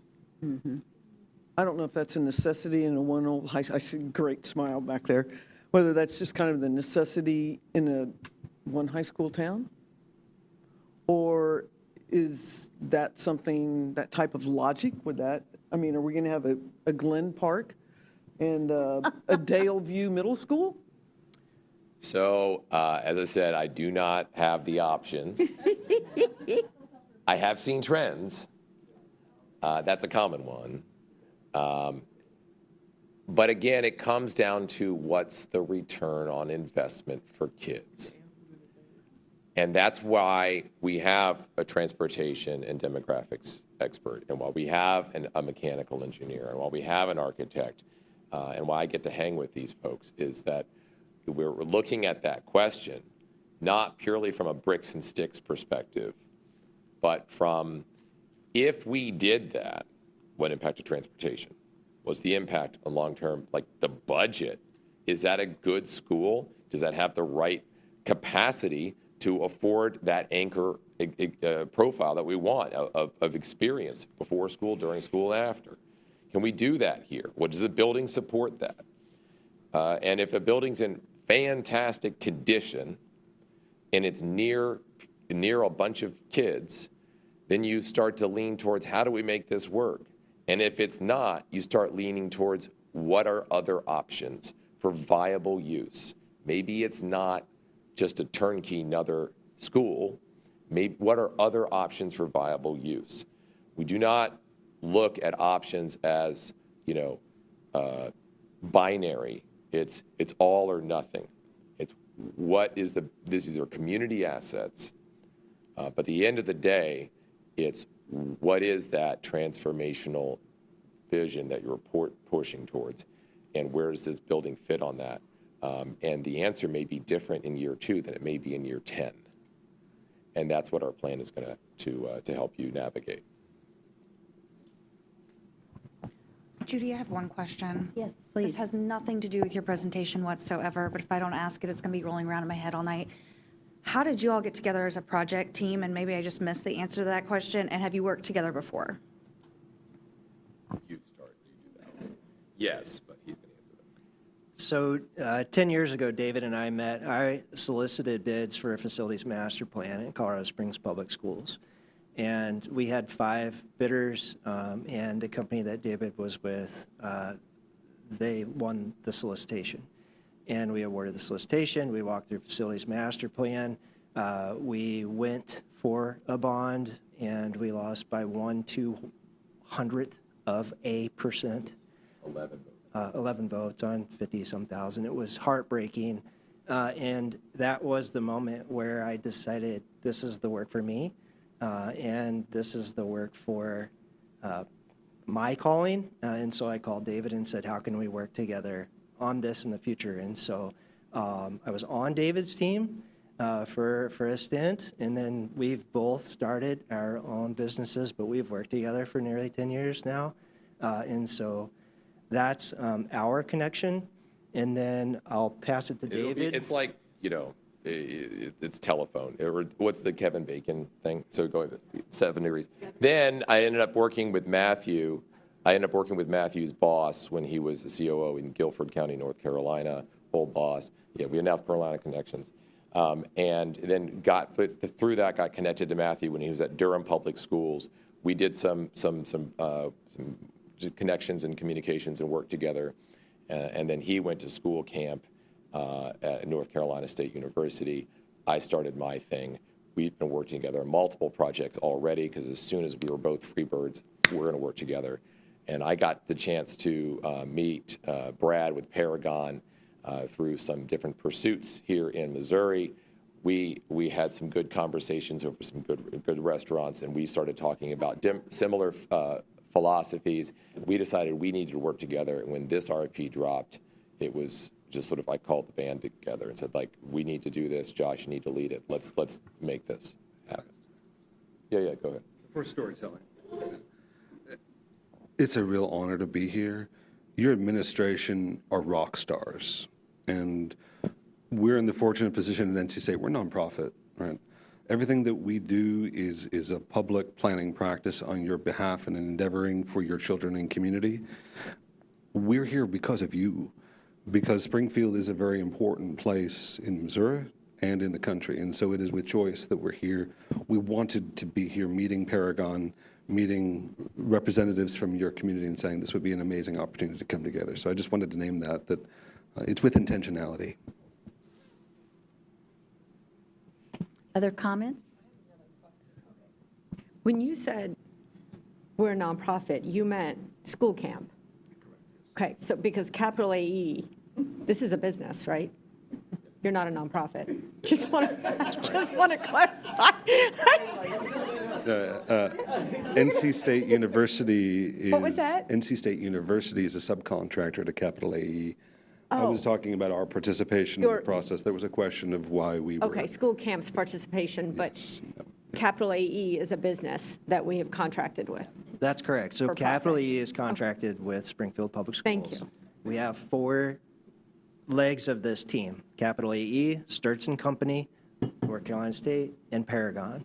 So we intentionally sort of formed this team to find experts in and we've all done facility master planning individually, but we have our expertise, and we really felt like bringing these 4 together with this local expertise and knowledge would offer Springfield Public Schools the best team, and we were hopeful that they would agree. And so each of you brings a team to the table, or is it just the 4 of you? Yeah, each of us brings a team to the Okay. table. We are all actively involved in this process, but we all have support. It wasn't just me assessing all of your schools. I assessed a lot of them, but I also had a lot of help from my team as well, with engineers, interior designers, others, to get it done quickly. It was a fast schedule. Thank you. Okay. Other questions, comments? I have a question and then a comment. The comment is, I'm not surprised by your assessment of our team, because we would agree. They are top drawer. They know what they're doing. They're dependable. They're honest. They're doing the best they know to do every single day. And they are laser focused on what is best for Springfield Public Schools students and even our larger community, because we know that our community rests to a large extent on the effectiveness of the public schools. And so we consider that, they consider that very important, and that's communicated well, I think. So I'm not surprised by you all saying that from the podium, not at all. The question that I have, and I don't even know if I want an answer. As I look at A, B, and C on the continuum, I'm curious as to how many organizations, school districts, perhaps, since that's our business, go the route of portfolio transformation. That is huge. And I'm curious as to how often that is, districts might make that decision for such, what others might consider, what anybody would consider drastic changes. I'm not saying they're bad changes, I'm saying drastic. I'll lay it out broadly. Okay. And that this is a logic continuum, really. And I lay it out simply to lay out that logical continuum. Yes, if then, exactly. And to lay out what are we pointing towards. And it is that if we were to redesign based on our model and so on and so forth. What I have seen is that if you would have asked me that 10 years ago, I would have said very few. You ask me that today, which you did, and I will say more and more. And defining what, this is an art term. There's not like, oh, now you've crossed the line to transfer. Right. But the pressures are real. You're not the only ones feeling it. 42% of U.S. counties have declined, or so something about that amount have declining birth rates. You've got this choice continuum and economic pressure. It is not unique to you. Many cities that are built out, many rural areas that don't have a tax base to speak of, thanks to things that happened economically 25, 30 years ago. Like, this is real. And so the idea is to at least put out that North Star so that the arc of our investments are bending towards what we can afford to do that's best for kids, and not just some more whimsical, a la carte kind of building-centered decisions, but really student-centered decisions based on a solid model.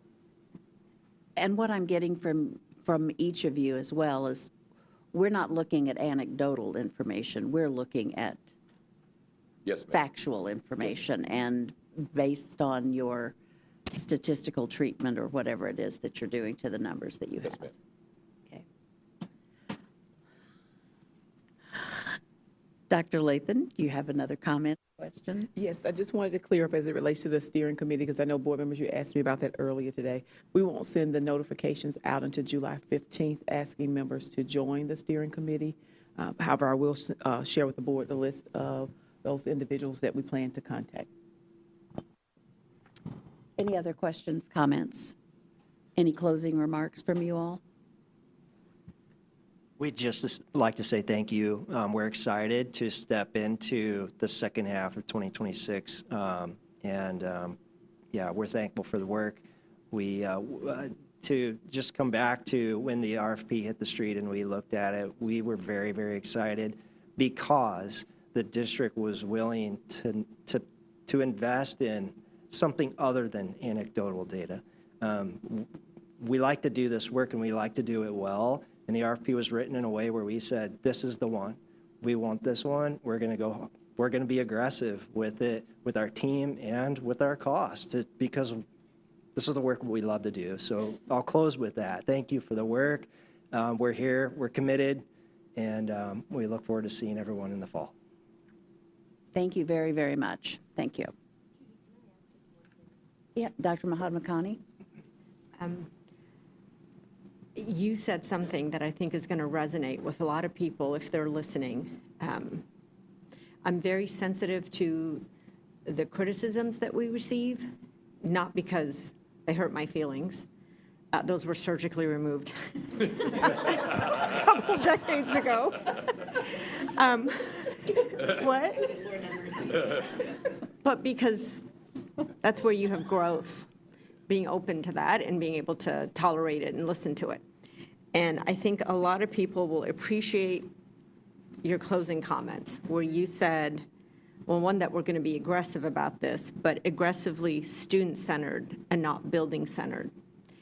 I think that there is this sentiment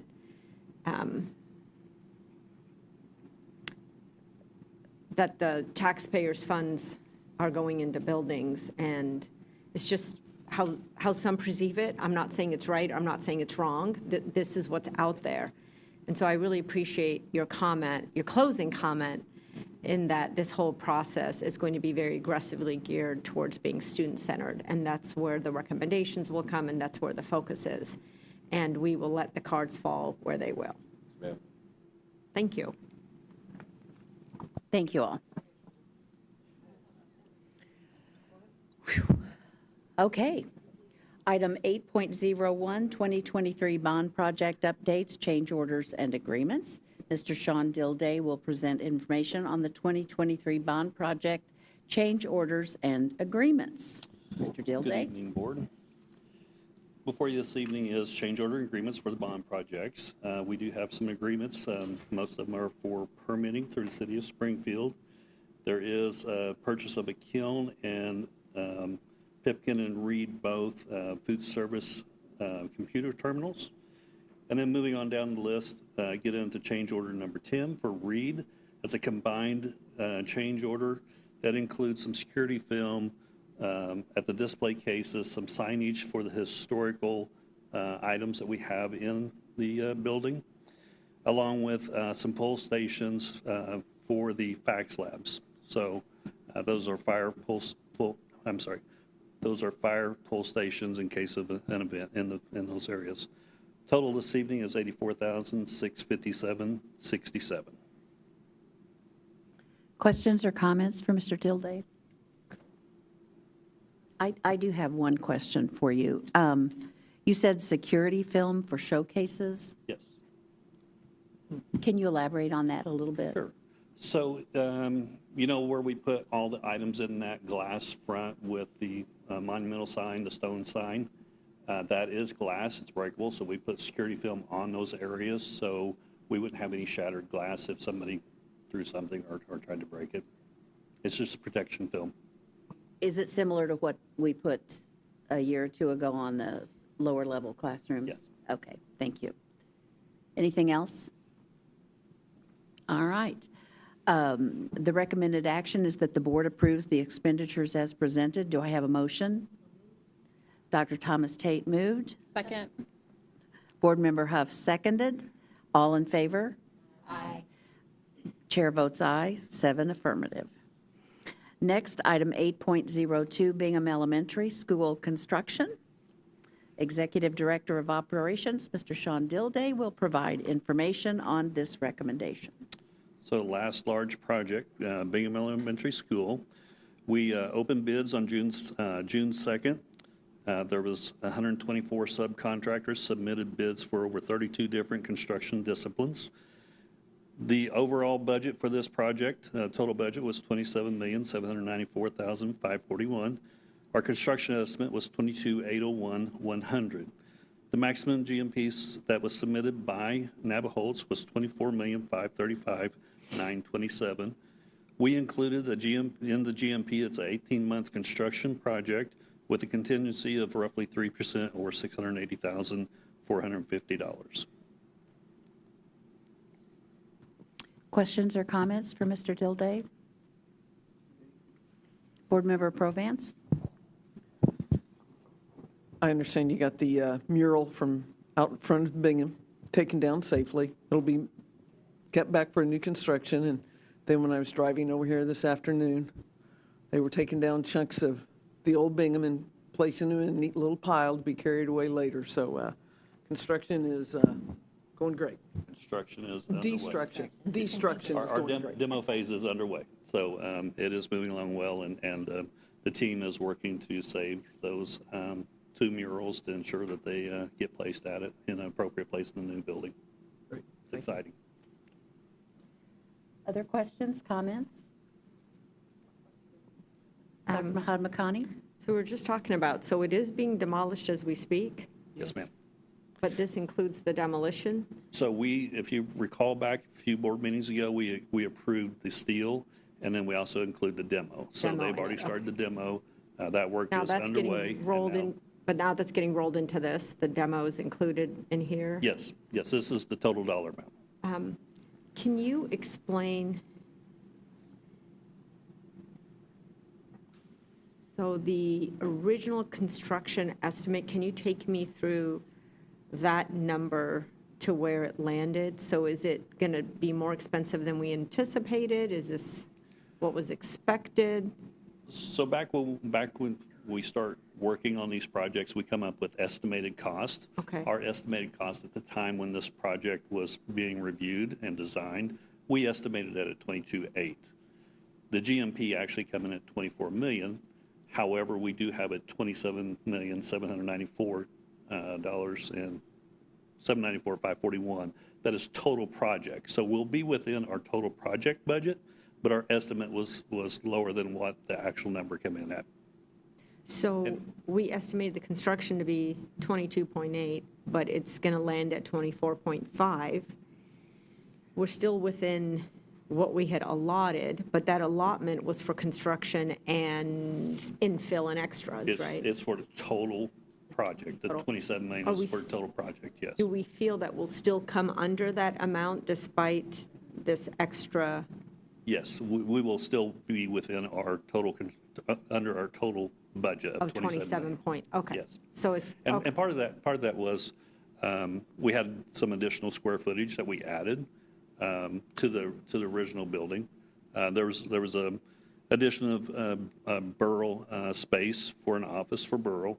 There was assistant principal that we added into that space. So there was roughly 3,000 square feet on top of what we originally had planned. So, but the design isn't out yet, or is it? Yes, design is complete. Have we seen the design? Yes.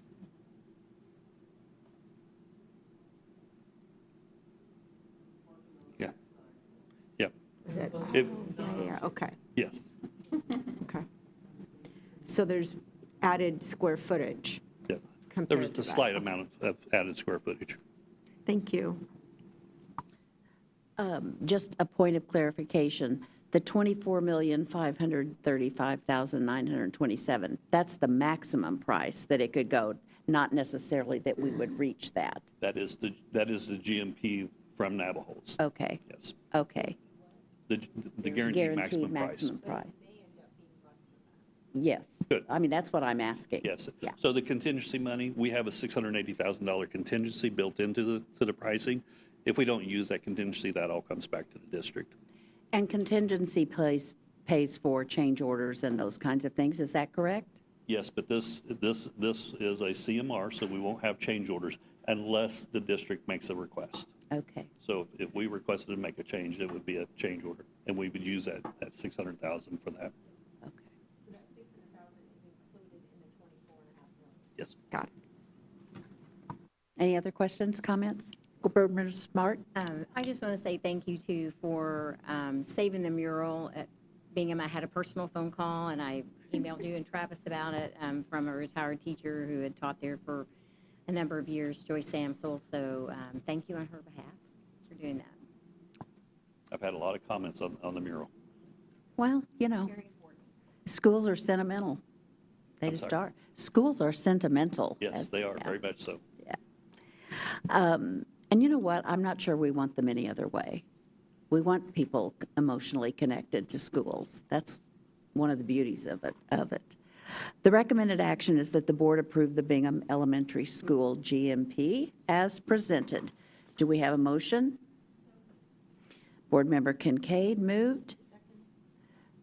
Board Member Mahatmakani second. All in favor? Aye. Chair votes aye, 7 affirmed. Thank you, Mr. Dilday. Item 9.01, Superintendent's Update. Thank you, board members. First, I'd like to congratulate our board president, Judy Bruner, who was recently appointed to serve on the National PTA Board. This is a distinguished honor, and we are proud to have Mrs. Bruner represent SPS Springfield and the state of Missouri. It is a 3-year appointment, so congratulations to Board President Bruner. Yes. We're wrapping up our first session of Explore this week. Session 2 will start virtually on July 6th. I'd like to thank all of our staff members for supporting our students and providing them the summer learning experience.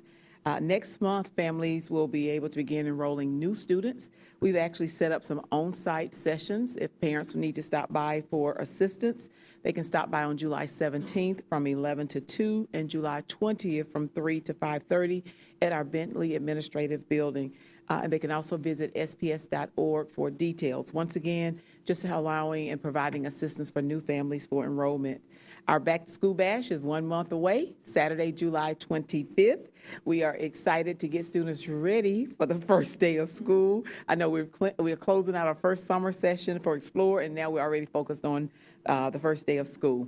I'd also like to just share that schedules were changed for our proposed groundbreaking ceremonies that we had scheduled for Thursday and next Monday. We have moved those to July with the rain and the ground being wet.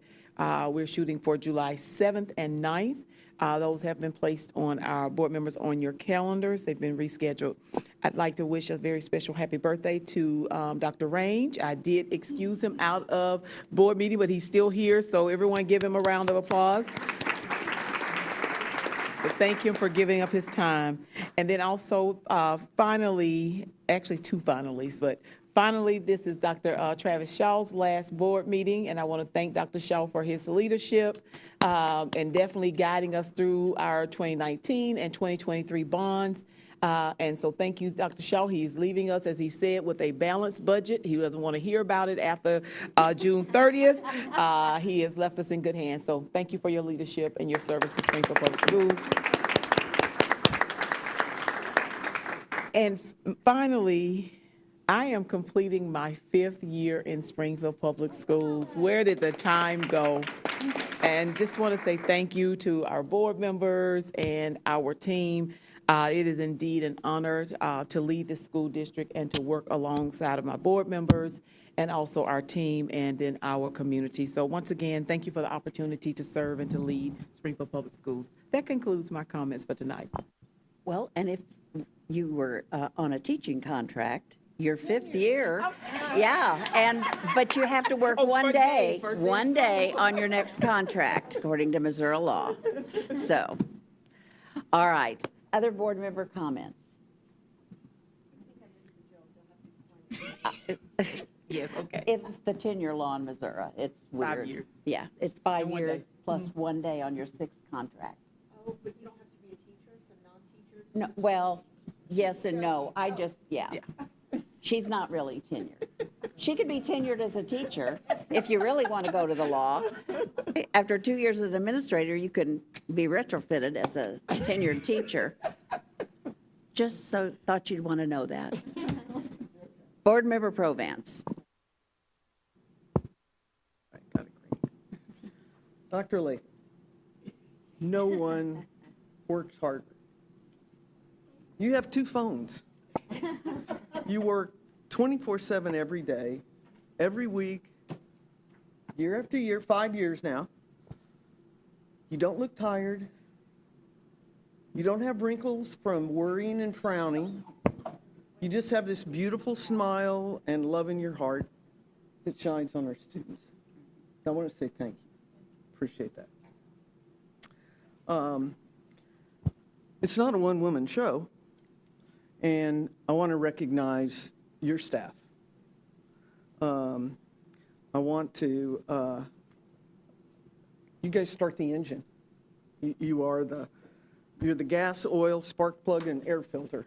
It's everything I learned in driver's ed class from my father-in-law. But the race really starts with the teachers, the subs, the paras, the nurses, the secretaries, the cooks, the bus drivers, the counselors, the aides, and our officers. You guys are the magic, and you touch the lives to help create a better future for our kids. Teachers, you are the unsung heroes, and I use this especially at this time when education is being financially neglected.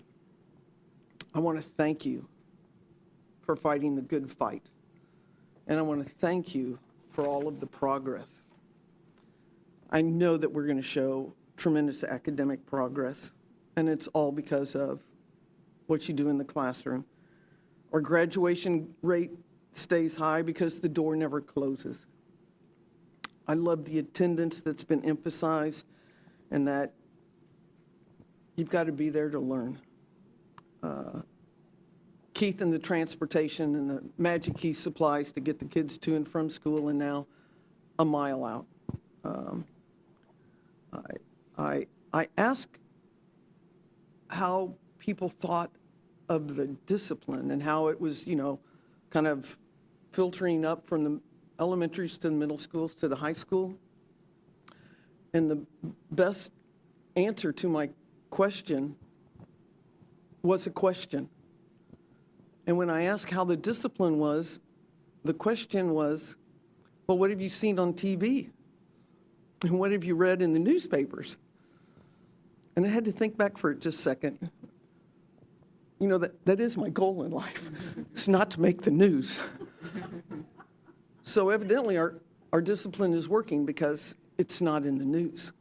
And I totally understand kids are not perfect, but I really believe that you guys have done so much. The reading today was great because reading is so important. Reading out loud is so important. Writing to read and to read out loud is so important.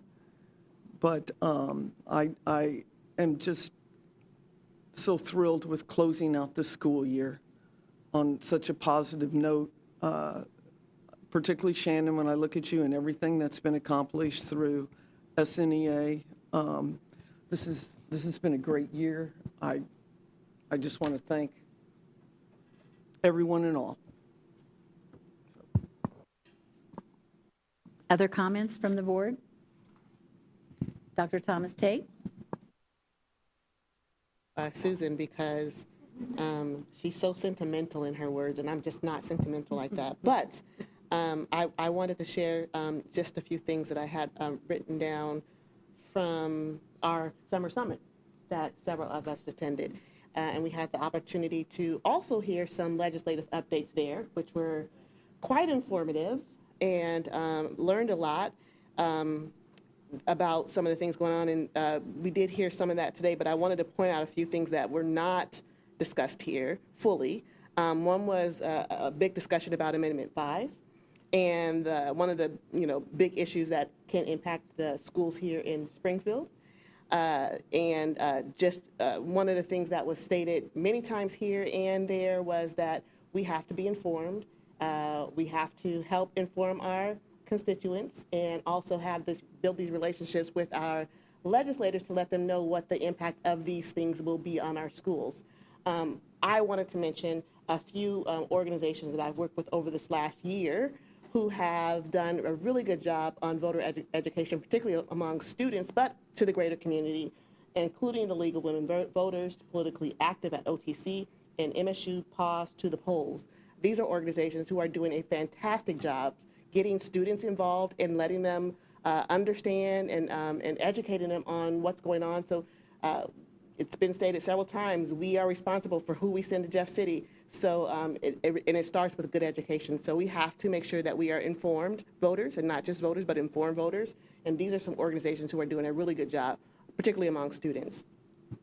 Also, one of the things that was brought up was the changing of the legislative landscape over the next few years. There's going to be a significant turnover. About 25% of the House members will be new. 11 Senate members are term limited and not returning. So approximately 30% of legislators will be first-time members. Us developing the relationships early and often will be important. As our board is growing in this particular arena, I think it's important that we have this opportunity with these new legislators to get our name out there and let them know about Springfield. It's been said many times that we have got to tell our own story. If we don't tell the story of public education, one will be told for us. And it's important that we tell about the good things that are happening in Springfield Public Schools. I'm very pleased with how we are developing and growing as a district under the leadership of Dr. Latham and her excellent team. As pointed out by a couple of our presenters today, we have a phenomenal team here in Springfield Public Schools, and we are doing really good things. And it is important that we tell our story locally, but also at the state level to let people know the impact of their choices at the polls. Thank you. Board Member Smart? Oh, okay. Well, don't go to an auction because you'll buy the car. With moves like that, you're going to buy a car. Any other questions or comments? No questions, please. One more thing, I'm sorry. Oh, The grading system, A to F system, was another thing that we talked about. Scary stuff for me. I lived in Florida where we had that system in Florida. If you're not aware about that legislation, you may want to become informed about that. It's a grading system. It's supposed to be for accountability, but it has, I think, significant implications with regards to school funding and tied to school funding. Okay, thank you. Yeah, well, I was going to ask a question about that too. It's per building, right? Per location or? Both. Yeah, in a district overall? Yes.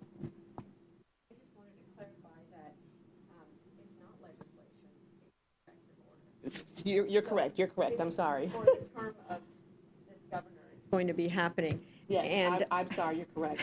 It is. so, yeah, so it's not like an if. No, it's when. It is when. And It could be starting as of July. Yeah, I was going to say 15th. the state board met, okay, yeah. So it's, Yes. It's rolling out. Yes. I'm sorry. Go ahead. Anyone else? Board Member Huff? I just have a quick information for my fellow board members. You know, we have talked a lot tonight about the excellence that our senior staff team brings to the table, and as board, we kind of should expect the same excellence from ourselves. And so we've been talking about that. One of the ways that we're going to do that is through a board evaluation, and so we have teed that up in the month of July. Since we don't have a meeting, we're going to have some extra time. So you guys will be receiving a questionnaire via email July 13th. You'll get that sent. You'll have reminders on the 17th and 22nd, and we ask that you submit your responses by the 24th. And then we will have that the week of the 27th for results. So we'll follow up on when we want to review those together as a team. It's something you, if you're out of town, it's something you should be able to do. 10 to 20 minutes, I think, is what they estimated the time commitment to complete that. So.